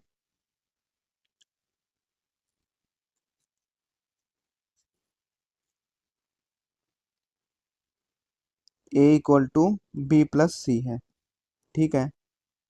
सी करता है 24 दिन में, ए करता है, ए और बी, अच्छा इसमें से माइनस कर लो भाइयों, ठीक है। ए की जगह सी लिख लिया हमने, बी की वैल्यू आ गई 0.5, राइट। अच्छा ये कैसे किया वो तो बता दो भाइयों, मैंने अपना तो सॉल्यूशन कर दिया। अब मैं आपको बताता हूँ कैसे किया भाइयों। क्योंकि ए की वैल्यू जो थी ना वो बी प्लस सी थी, राइट। आप समझ गए होंगे, ये 2 है, ये 1 है। अब इन दोनों को देखो, ए प्लस बी बराबर 2 है, और सी बराबर 1 है। अब जो ए है वो बी के आधा होगा, मतलब कि अगर हमने बी को आधा मान लेते हैं 0.5, और सी को 1, तो कितना होगा 1.5। और इसमें से 0.5 को घटा दोगे तो 1.5 आएगा, यानी कि ए की वैल्यू भी 1.5 है, बी की वैल्यू हमारी 0.5 निकली है, सी की वैल्यू हमारी 1 है, एक ये रही, और ये ए प्लस बी था। ए प्लस बी 2 दे रखा था, और हमें आधा आधा बांटना था, तभी ये वैल्यू जाके यूनिट सिस्टम में फिट बैठेगी। आप समझ गए होंगे शायद मैं जो कहना चाह रहा हूँ, या दोबारा से बताऊं, दोबारा से बता देता हूँ भाइयों। इतना तो शायद समझ ही गए होंगे, मैं खुद ज्यादा समझ गया हूँ लेकिन बता कम पा रहा हूँ। देखो, ए equal to B plus C है, सी की वैल्यू 1 दे रखी है, और इन दोनों की दे रखी है 2, ठीक है। यानी कि A minus A equal to B plus C, ये 1 है, ये दोनों मिलके 2 है। तो इन दोनों को आधा आधा करना पड़ेगा, ए की वैल्यू को हम 1 रखेंगे, तो 1 और 1 ये 2 हो जाएंगे, ये 1 रह जाएगा, लेकिन हम इनको बराबर लेके आना है, तो ए को हमें 1.5 रखना पड़ेगा, बी को 0.5, ये मिलके 2 बनते हैं, यही 2 यहाँ से हमने लिया है। समझा नहीं पा रहा हूँ शायद, लेकिन समझ गए होंगे, इंटेलिजेंट कैंडिडेट तो समझ गए होंगे कि निकालना कैसे। अब चौथा क्वेश्चन निकाल लेते हैं, लंबा खिंच जाएगा वरना। A right circular cone of height 25 और रेडियस 18 है, ठीक है। तो ये कास्ट करके नीचे से दोबारा से कोन बनाए जाते हैं। तो pi 1/3 multiply pi multiply r square 18 × 18 into height कितनी दे रखी है 25। ये हमारा फॉर्मूला होता है 1/3 पाई r स्क्वेयर एच कोण का। इसमें से छोटे कोण बनाए जाते हैं, कितने बनाए जाते हैं 1/3 पाई और आर स्क्वेयर क्या दे रखा हमको 2.5 × 2.5, ये आर है और ये एच है, एच 8 है, ये दोनों तो कट गए। अब हमारे पास 8 से, यहाँ भी 8 से 2 पे गया तो 4 आया, 9 आया और 9 आया और यहाँ पे 2 आया। अब 25 से ये 10 पे चला गया, यानी कि 9 × 9 × 10 बराबर 2.5 × 2, यानी कि 5 से 2 पे गया, x यहाँ पे था। 9 निम्मा 81, 81 दूना 162 बराबर x। 162 नए कौन बने। देखो ये क्वेश्चन फिर से आ गया एवरेज स्पीड वाला। अब मैं वैसे ही बताऊंगा, आपने फॉर्मूले से किया ऐसे 2 × 6 × 9/6 + 5, 6 + 9 आपने ऐसे किया। मैंने कैसे बताया था, 6 और 9 है, इन दोनों का एवरेज कितना होगा 7.5। 6 और 7.5 के बीच में जो ऑप्शन होगा वही होगा, 7.5 के आसपास एक ही ऑप्शन है। ये मन मन में कर लोगे तब भी हो जाएगा। छठा क्वेश्चन आ गया हमारा भाइयों। एक बंदा है 12, 18 और 15 तीन हिस्सों में डिवाइड कर देता है मनी को। Find the total sum of money if third, यानी कि 15 की वैल्यू दे रखी है 26,100। हमें निकालना क्या है टोटल। टोटल कितना है 15 और 18, 23, 23 और 12 35, 35 की निकालनी है। ये इसके बराबर में 15 गया और 35 से गुना कर दिया, राइट। 3 से गया तो 5 पे, 5 से गया तो 7 पे। अब इसको 5 से किया, 5 पंजे 25, 2 0 0, लास्ट में तो 2 0 आएंगी, वो एक ही ऑप्शन में है, बाकी आपका मन करे तो मल्टीप्लाई कर लेना। अब x और y एक बिजनेस पार्टनर है। x जो है कंट्रीब्यूट करता है 1/4 और y फॉर द कैपिटल, ये क्या चक्कर है भाई, ये क्वेश्चन यहाँ से थोड़ा कट रखा है, फॉर x मंथ या कितने मंथ दे नहीं रखा। अब एक क्वेश्चन फिर से आ गया भाइयों भाई, 3 × 12 आप कैसे करोगे, 2 × 3 × 12/3 जमा 12। मैं कैसे करता हूँ, 3 और 12 की एवरेज स्पीड क्या होगी, 12 और 3 15/2 7.5। 7.5 और 3 के बीच में कितने ऑप्शन है, एक ही ऑप्शन है। अब पी और क्यू एक टैंक को 27 घंटे में फुल कर देते हैं। पी और क्यू जो है वो 27 घंटे में फुल कर देते हैं। पी एलोन कर देता है 28 घंटे में, ठीक है। अरे कट कैसे गया, तो हमें निकालना पड़ेगा 3 × 3 = 9 × 27 और इसका होगा 7 × 4 = 28, तो ये 28 हो जाएगा, ये 27 हो जाएगा। तो ये 27 हो गया, तो कैसे कट कैसे रहा यार ये, पी क्यू माइनस पी कितना होगा 28 - 27 बराबर 1, 1 यूनिट आई।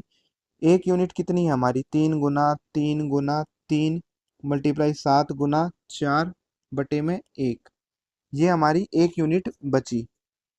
और लास्ट में ये कह रहा है कि 3/4 मल्टीप्लाई 3/4 भी कर लेना, राइट। अब इसको निकालना कैसे है, 3 × 7 = 21, ठीक है, 7 × 21, लास्ट में एक आया, 1 से 3 को किया तो 3 आया, 3 से 3 को किया तो 9 आया, 9 किया तो लास्ट में 27, यानी 7, लास्ट में 27 एक ही है। पूरा कभी भी नहीं करना भाइयों।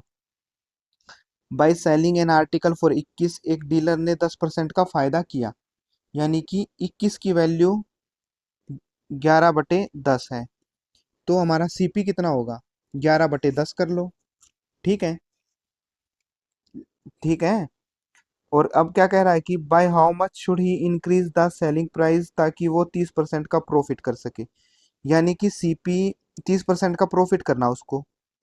21/11 हमारी वैल्यू आ गई, राइट, यानी कि ये सीपी है। सीपी हमारा इतना आ गया, प्रॉफिट कितना करना चाह रहा है 130/100, ये कितनी आ गई, इसको काटेंगे तो कितना आएगा भाइयों, 0 से 0 कट गई, राइट। तो 21 और 13 को मल्टीप्लाई करेंगे, 21 × 3 = 63 का 3 80 लगा 6, 21 × 1 = 21 और 6 = 27, 273 डिवाइडेड बाई 11, इसको करेंगे तो 2.4 और 8, लगभग 2.48 आएगा। और डिवाइडेड बाय 10 यानी 24.8 आएगा हमारा, क्योंकि ये एक जीरो नीचे थी ना। और हमने शुरू में कितने बेचा था, 21 में, तो दोनों का डिफरेंस है 3.8।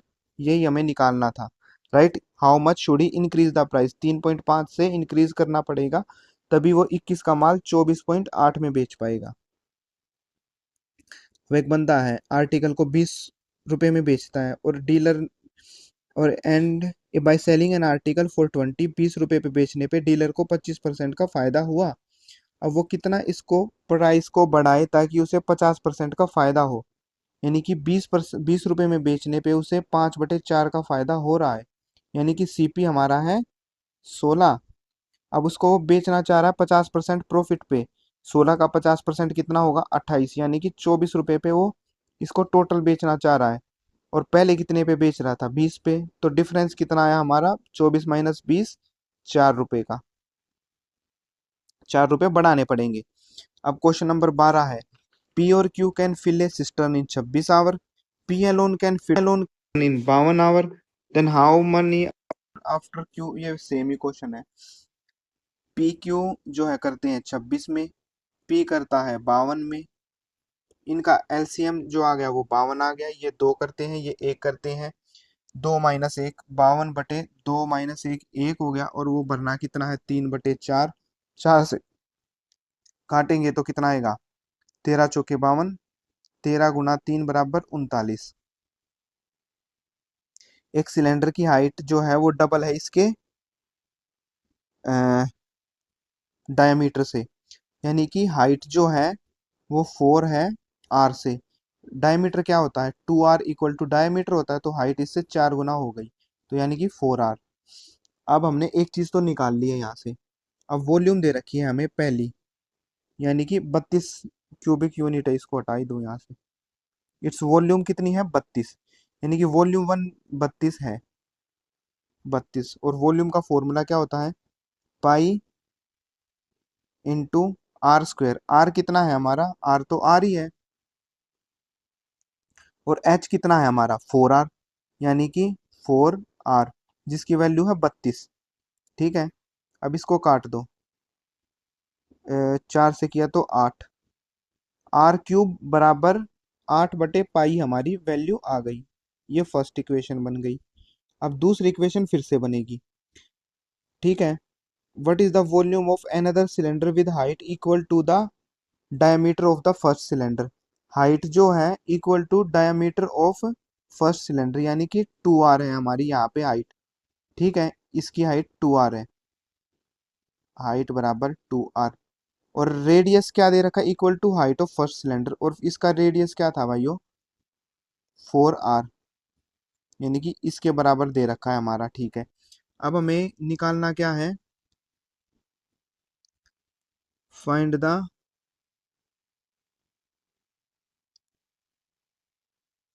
πr²h, यानी कि पाई तो पाई ही रहेगा, r² हमारा रहेगा, और h रहेगा 2r।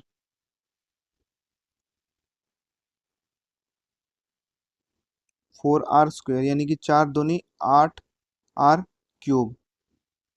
r³ की वैल्यू कितनी है, 8/पाई है। ये रुक जाओ, एक सेकंड, एक सेकंड, अरे रुक रुक। ये देखो, दूसरी इक्वेशन फिर से बनेगी। हाइट जो है वो 2r है, रेडियस जो दे रखा है वो 4r है। ठीक है, अब हमने r³ की वैल्यू कितनी थी, 8/पाई थी। ठीक है, अब 4πr³ कितनी होगी हमारी, 32 हो गई, क्योंकि ये 32 दे ही रखी थी। और अब हमें निकालनी है r³ की वैल्यू। r³ कितना है हमारा, 8/पाई, 4 × पाई × 8/पाई बराबर 32। ये कट गया तो 32 आएगा। अब हमसे पूछ रखा है पाई की वैल्यू कितनी होगी, 32 × पाई × 8/पाई, ये होगा 32 × 8 बराबर 256। शायद समझ गए होंगे भाई, मुश्किल रहा है, क्योंकि हमें what is the volume of the another cylinder, another cylinder की वॉल्यूम निकालनी है। एक बार और समझा दूं भाइयों, क्योंकि मैंने तो अपने लिए कर दिया। हमें एक और सिलेंडर की वॉल्यूम निकालनी है। क्वेश्चन को भी एक बार साफ कर दो थोड़ा सा। इसकी निकालनी है, what is the volume of another cylinder with height, height जो है equal to diameter of first cylinder, diameter इसका कितना है 2r, and a radius, radius is equal to the height of first cylinder यानी कि 4r। यानी कि इसका फॉर्मूला क्या होता है वॉल्यूम का, पाई इंटू आर स्क्वेयर को अगर मैं H, pi into r square को मैं लिख सकता हूँ 4 इंटू 4, और एच को लिख सकता हूँ 2r। तो हमारा क्या आ गया, पाई इंटू 4 चौके 16 दूनी 32r। ठीक है, हमारा ये आ गया। अब हमें यहाँ से वैल्यू निकालनी पड़ेगी 4/3 पाई r क्यूब।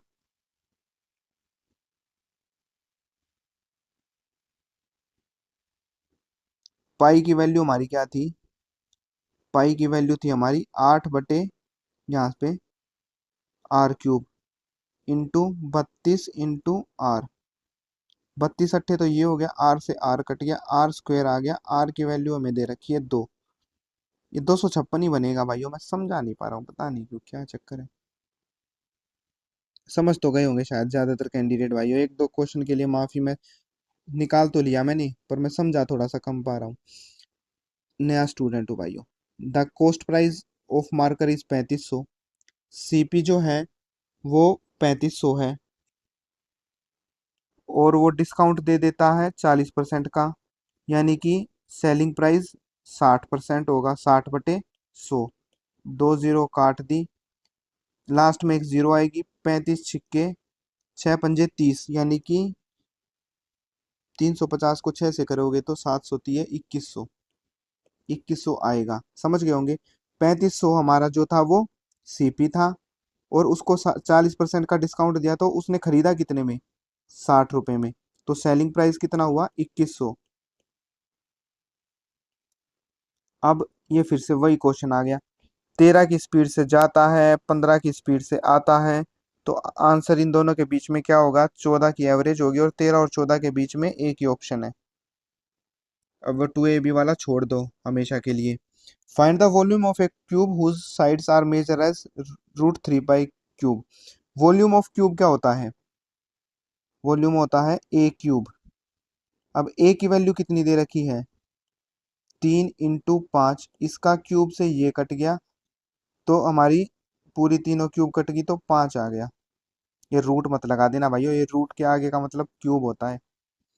अब ए बी का मतलब है, ए बी क्या है 14/3, बी सी क्या है 3/10, तो ए बी सी क्या होगा, ये सेम है, तो 14/3/10। हमसे ये बी सी पूछा है। अब parameter of A square is 7.2, parameter of square होता है 4a = 7.2, ए की वैल्यू हो गई 1.8, एरिया पूछा तो इसका स्क्वायर, 18 का स्क्वायर होता है 324, 2 पॉइंट आगे लगा दो तो 3.24। A can complete a certain task in a same amount of time B और सी, ए जो है वो बी और सी के इक्विवेलेंट काम को कर देता है, राइट, समझ गए भाइयों। यानी कि, और ए बी कर देता है हमारा काम 12 दिन में, ए बी ने कितने दिन में किया, 12 दिन में, सी ने कितने दिन में किया, 84 दिन में। ये 84 हो गया, ये 7 हो गया, और ये 1 हो गया। अब ये क्या कह रहा है कि ए की वैल्यू बराबर बी प्लस सी है, ए की वैल्यू क्या है बी प्लस सी, तो बी की वैल्यू निकालनी है हमें, बी की वैल्यू निकालनी है। तो क्या हम ए की वैल्यू, रुक जाओ, ए कैन कंप्लीट है बी, ए की वैल्यू क्या है बी प्लस सी, ठीक है, तो इधर हम बी प्लस सी लिख सकते हैं, ए की जगह बी कितने दिन में करता है 7 दिन में,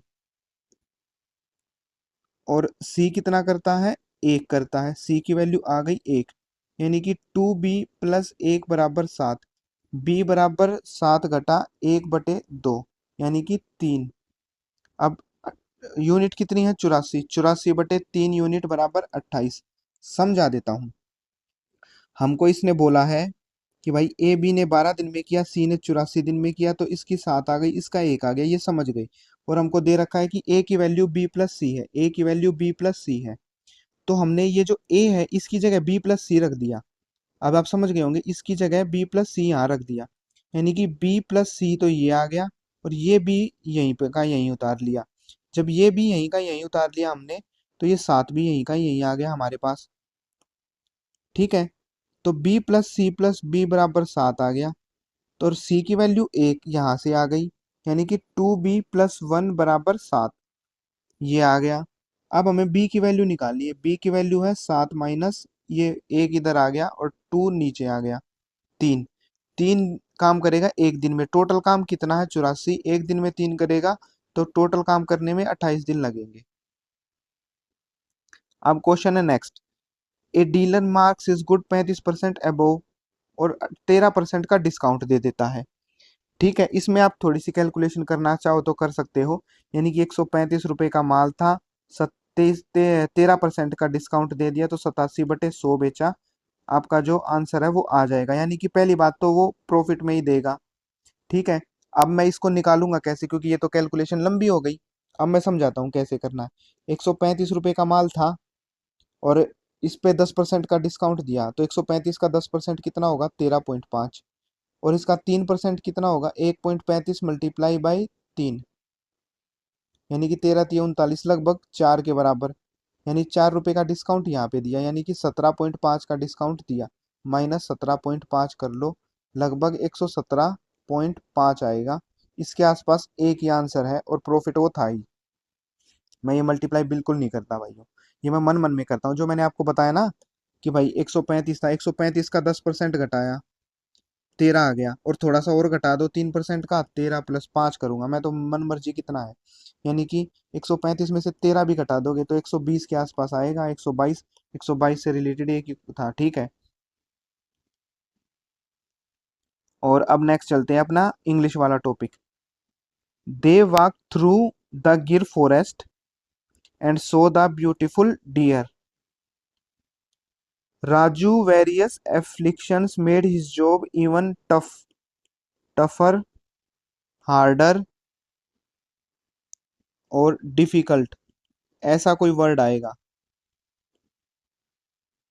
अब है she is the kindest than everyone, सबसे ज्यादा काइंड है, she is the kinder, she is the kinder आएगा भाइयों वैसे मेरे हिसाब से तो। ठीक है, अब करते हैं next. She was eager to embark on an evening excursion, घूमने के लिए जा रही थी, चढ़ना चाह रही थी, एक्सकर्जन करना चाह रही थी। But the territorial downpour rendered it utterly impractical, मतलब कि डाउनपोर हो गई, डाउनपोर का मतलब है बारिश हो गई। But the downpour, each individual is responsible for their own actions. The Prime Minister of India will address the nation tonight. अच्छा, 7वां क्वेश्चन आता है अपना। I did not attend the marriage because he did not invite me. Amazon rainforest, the Amazon, ये कल वाले paper में भी आ रखा था, the Amazon rainforest is the largest rainforest in the world.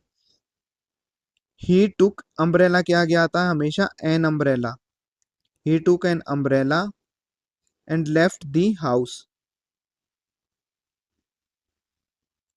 This scientist revised their hypothesis theory because new data has emerged through the initial, because ही आएगा। अब करते हैं 16, ये तो भाइयों पैसेज है, पैसेज तो मैं कैसे पढ़ाऊंगा, से पढ़ा, पैसेज तो आपको खुद ही करना पड़ेगा। कोई एंटोनियम सिनोनियम होगा तो देखते हैं। इम्बेलिश, इम्बेलिश का मतलब मैं आपको बता दूं, एम्बेलिश मतलब कि डेकोरेटिव आइटम जो होते हैं ना, डेकोरेटिव आइटम इज इम्बेलिश हाउस, आप इम्बेलिश रूम भी बोलते हैं, डेकोरेटिव टाइप जो आइटम होते हैं दिवाली पे यूज करते हैं वो वाले होते हैं ये। और पैसेज खत्म करो भाई पहले। ठीक है, अब आ गया हमारे पास given phrase aim for high goal. Aim for high goal का मतलब होता है कि मतलब टॉप की तरफ देखना। To do the peak things, right. Shoot for the moon, shoot for the moon जो इसमें दे रखा है। अब ये एक पैसेज आ रखा है, इसमें देखते हैं, राइट।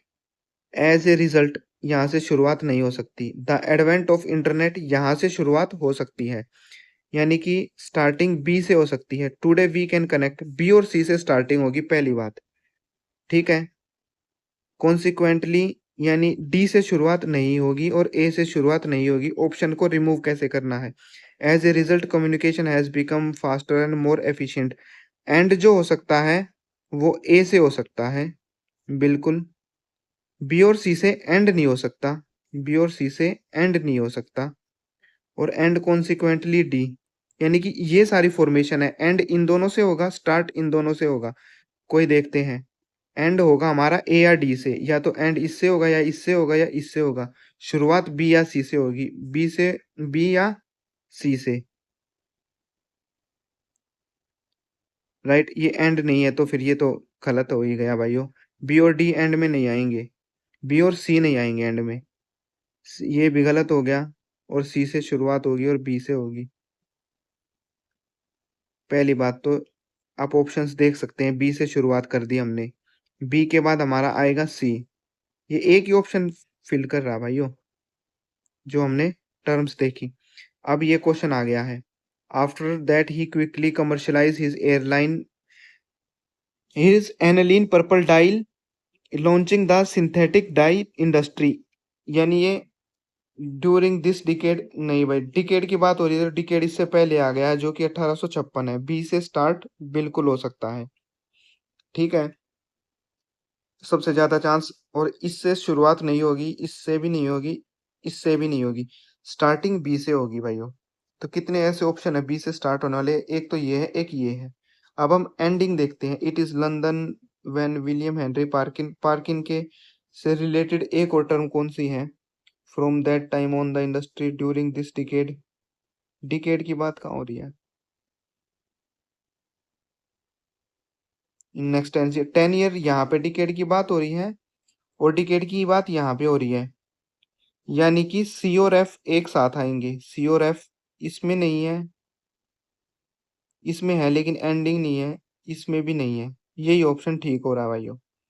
कोई दो ऑप्शन रिमूव करने की कोशिश किया करो हर बार। To go out out and have a fun time, इसका मतलब होता है कि बहुत बेहतरीन करना, मजे करना। To paint the town red, बहुत इंजॉय करना टाइप का मतलब होता है। A person who has too much admiration for themselves, यानी कि खुद के लिए ही जो है एडमायर, अपने आप को ही करता रहता है, नार्सिसिस्ट होते हैं। नार्सिसिज्म आपने पढ़ा होगा, ठीक है। A person who collects the who collects, और कोइन, कोइन होता है न्यूमिस मैटिस्ट। अब नेक्स्ट क्वेश्चन पे आते हैं। ही फाइनली रीच्ड द, यानी कि ए से तो शुरुआत नहीं होगी।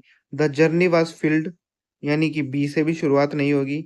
एवरी स्टेप टेस्टेड हिज, ये भी नहीं होगा। Climbing the mountain he had his life long dream, D से शुरुआत हो सकती है। ही फाइनली रीच्ड द लिमिट, ए से एंडिंग हो सकती है। ऐसे कितने ऑप्शन है हमारे पास। डी से शुरुआत इसकी और इसकी है, एंडिंग इसकी और इसकी भी ए से है। तो इन दोनों में से आप एक ऑप्शन ट्राई कर सकते हो। वो ट्राई करने का मतलब ये होता है कि आप पूरे ऑप्शन को एनालाइज कर सकते हो दोनों में से कि कौन सा फर्म कर रहा है। His sense for unjust treatment and solidarity with others soon made him emerge as publicly obstinate। obstinate का मतलब मैं आपको बताऊं तो वो होता है जिद्दी, वह बहुत हठी था। प्लायबल तो एक दूसरी जगह, एग्री करना नहीं भाई, एग्री तो सहमति होती है। ओबीडियंट मतलब उसका अनुसरण करना। एडमेंट का होता है जिद्दी, राइट, यानी कि एडमेंट बनेगा जिद्दी। Further more the integration, further more starting में कभी भी नहीं आ सकता भाइयों, और सब्सिक्वेंटली भी स्टार्टिंग में कभी नहीं आ सकता। बिल्डिंग अपॉन दिस, ये भी नहीं आएगा। स्टार्टिंग होगी हमारी बी से, और बी के एक ही ऑप्शन है वैसे तो। Living in the shadow of her outgoing garrulous sister, Siya was accustomed to her sister, ये याद रखना, एकस्टम टू आता है बहुत बार, to her sister outshining her. Outshining her मतलब उससे बेटर करना, मतलब कि आउटशाइन हो जाना। जैसे कि डेविड वार्नर का पहला मैच था तो उसने धुआं उठा दिया था। ब्रेंडन मैकलम ने अपने लास्ट टेस्ट में सबसे फास्टेस्ट सेंचुरी मारी तो उसने आउटशाइन।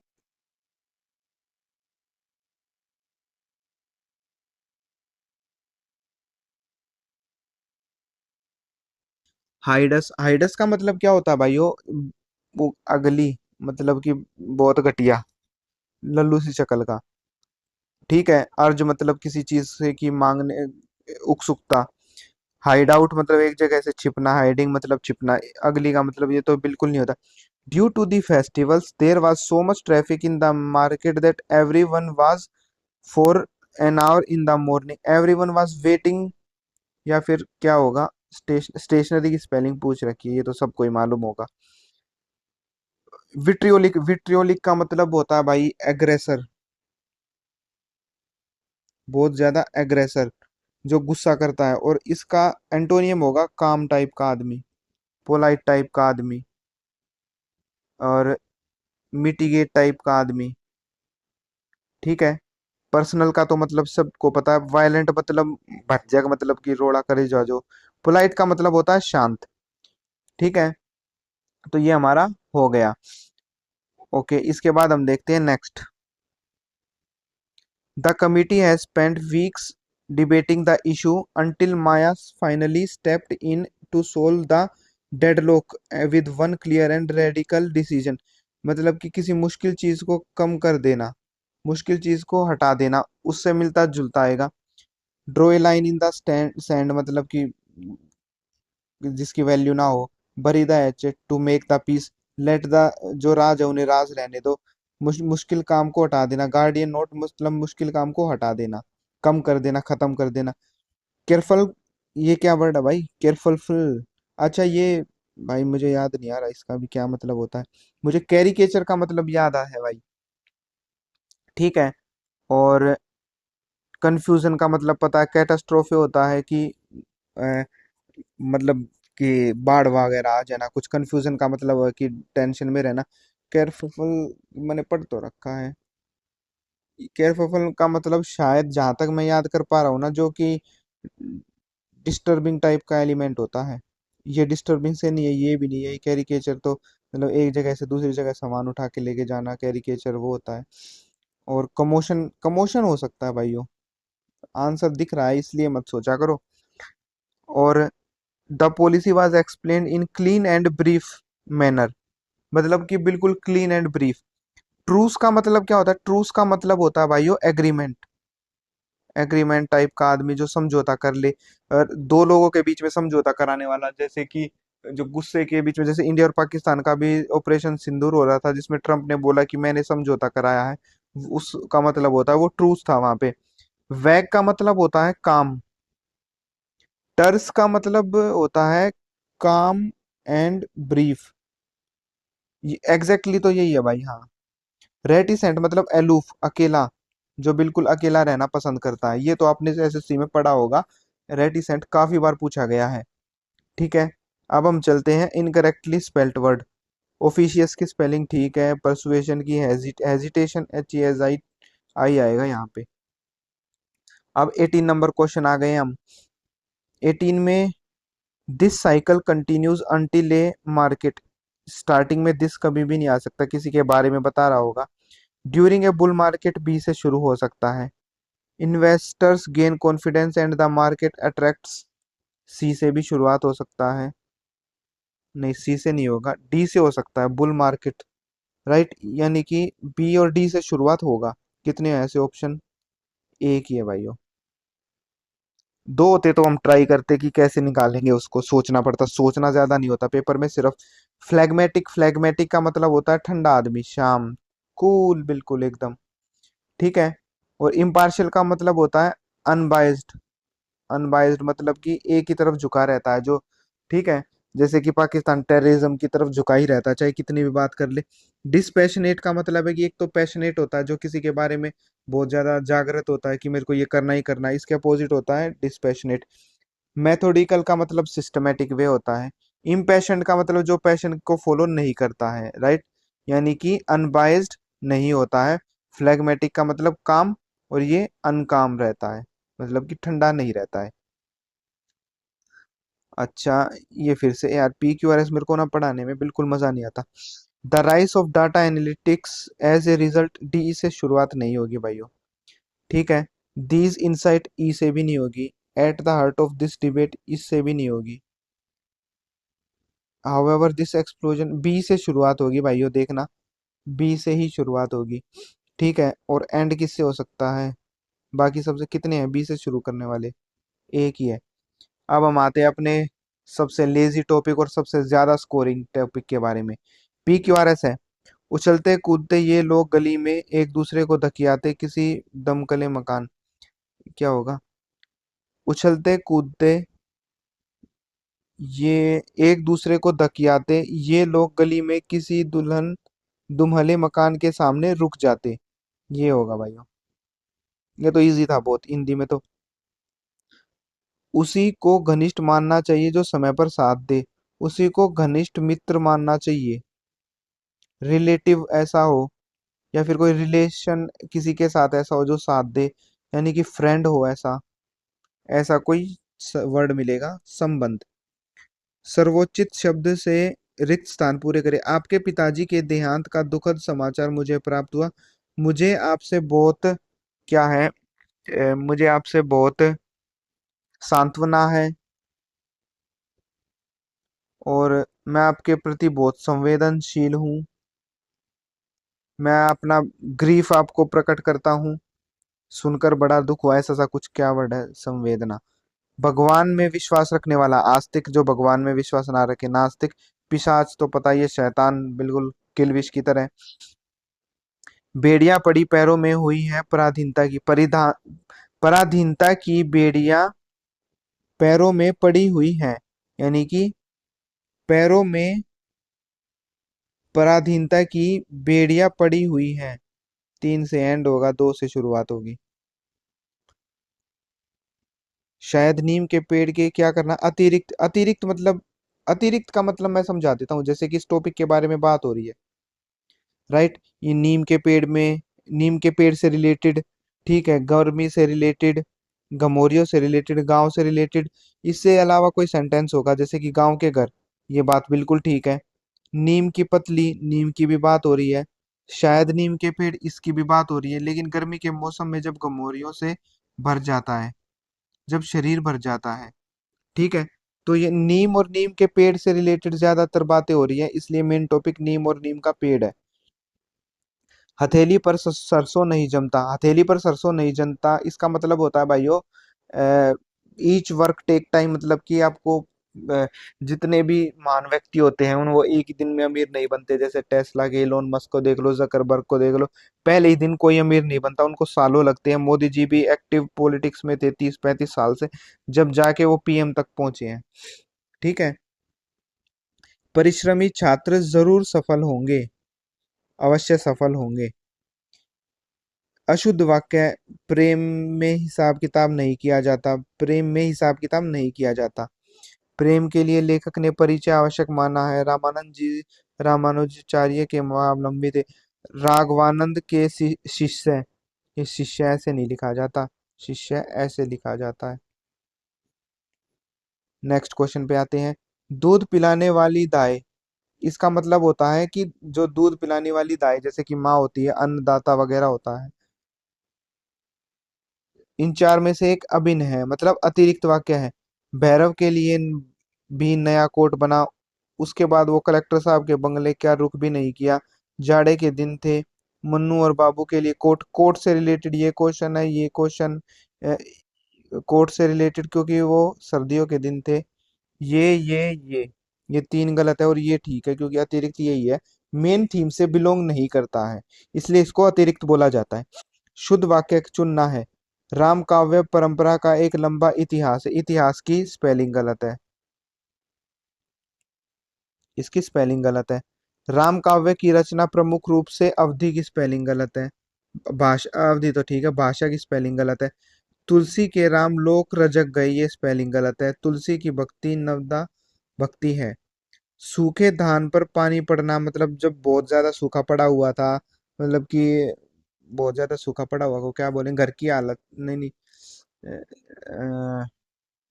बहुत ज्यादा सूखा पड़ना मतलब कि खराब हो जाना, अकाल पड़ जाना, वैसे उससे रिलेटेड कुछ, और उसका अपोज यानी कि दशा सुधारना। मतलब अकाल पड़ा, उस पे गीले धान पर सूखा पर पानी पड़ना, मतलब कि गीली मिट्टी पे पानी पड़ गया तो आप उसे उगाने के लिए रेडी हो जाएंगे। पानी न बरसता तो धान खराब हो जाता, सूख जाता। पानी जो है वो गीला करता है, गीला का कोई ऐसा अपोजिट जिसकी वजह से ये हो सकता है, वो है सूखा। मैंने खाना खाया और मेरी भूख मिट गई। गद्यांश पद्यांश तो भाई आप खुद ही करना पड़ेगा। कोई एक्स वो दे रखा होगा। अद्भुत, अद्भुत का मतलब होता है बहुत, जैसे अद्भुत को एक्सट्रीमली डिफरेंट, जैसे कि कोहली हो गया, सचिन हो गया, नीरज चोपड़ा हो गया, JRD टाटा जी थे, राइट है। इन लोगों को आता है, ठीक है। और अब हम नेक्स्ट क्वेश्चन करते हैं। उपर्युक्त क्रिया का चयन करके रिया पानी से कपड़े धोती है, धुलती है, ठीक है। देश की एक भाषा न होने के कारण भावनात्मक एकता नहीं है। इसमें क्या करना है, इसका पर्यायवाची नहीं है, भाषा का पर्यायवाची क्या है, वाणी है, बोली है, जबान है, भावना नहीं है, ठीक है। अनेकार्थी कनक, कनक है गेहूं, मतलब गेहूं, गेहूं। उसकी बुद्धि हर काम में प्रकट होती है, उसकी बेस्ट बुद्धि, मतलब कि बेस्ट माइंड बोलते हैं जिनको, बेस्ट माइंड, बेस्ट माइंड मतलब प्रखर, ठीक है। निम्नलिखित में यह अशुद्ध वाक्य का, ये तो आप देख सकते हैं, अशुद्ध वाक्य कौन सा है, यही है। दिनकर ने अपने ओजस्वी और जोशीले काव्य से राष्ट्र की आत्मा, राष्ट्र कुछ नहीं होता भाइयों, ठीक है। अब हम करते हैं क्वेश्चन नंबर। थोथी दलील देना, थोथी दलील देना का मतलब होता है कि भाइयों विदाउट एविडेंस और प्रूफ, इन दोनों के बिना मतलब खाम खा बोल ले जा। निम्नलिखित इनमें से तत्सम शब्द कौन सा है। तत्सम होता है जो प्री होता है, तद्भव जो होता है वो जो पोस्ट होता है। अमूल्य, हल्दी नहीं होता, मिर्ची भी नहीं होता, जवान भी नहीं होता, अमूल्य होता है, ठीक है। अब हम करते हैं तांबुलिक। तांबुलिक का क्या होता है, तमोली, तांबुलिक का होता है तद्भव शब्द तामोली। वर्तनी के आधार पर शुद्ध वाक्य का अंकित कीजिए। शोध कार्य में वस्तुनिष्ठता, ये तो शुद्ध है। शोध कार्य में ये गलत दे रखा, अत्यंत आवश्यक होता होता है, ठीक है। ये गलत है, ये यहाँ गलत है, ये यहाँ पे गलत है। Question number 10। तबले की बला बंदर के सिर, इसका मतलब भाई होता है स्केपगोट, मतलब बलि का बकरा, ठीक है। ये रहा, अपराध कोई और करे और धुम्मा कोई और ठा जाए, ठीक है। शालू गैस पर खाना बनाती है। आग फूकना, आग फूकना का मतलब होता है हवाबाजी दिखाना, खाम खा की सूखी हवाबाजी। वर्तनी के आधार पर शुद्ध अशुद्ध तो अब बिल्कुल हर एक बंदा कर सकता है, टेंशन लेने की जरूरत नहीं है। वृक्ष पर फैली लता, बेल, टहनियां, ऐसी। शुद्ध अशुद्ध आपको खुद करना पड़ेगा। अपेक्षा का अनेकार्थी शब्द क्या होता है, अपेक्षा का उपेक्षा होता है, और इच्छा होता है, उपेक्षा उसका विलोम होता है। राधा ने साइकिल चलाई। पुरुषों ने साहस न छोड़ा, साहस मतलब हिम्मत नहीं छोड़ी, हौसला नहीं छोड़ा। वीरता नहीं छोड़ी, हौसला नहीं छोड़ा, हिम्मत नहीं छोड़ा, सिफारिश तो गलत है। चोर ने जेब से चाकू चाकू निकाला। सुदामा का कष्ट असहनीय था, मतलब कि सहनीय नहीं था, असहनीय था मतलब सहनीय। सहनीय, सहनीय से रिलेटेड कौन सा है? ये नहीं होगा, अधिक दुख ये होगा। ये हमारा पूरा पेपर था भाइयों।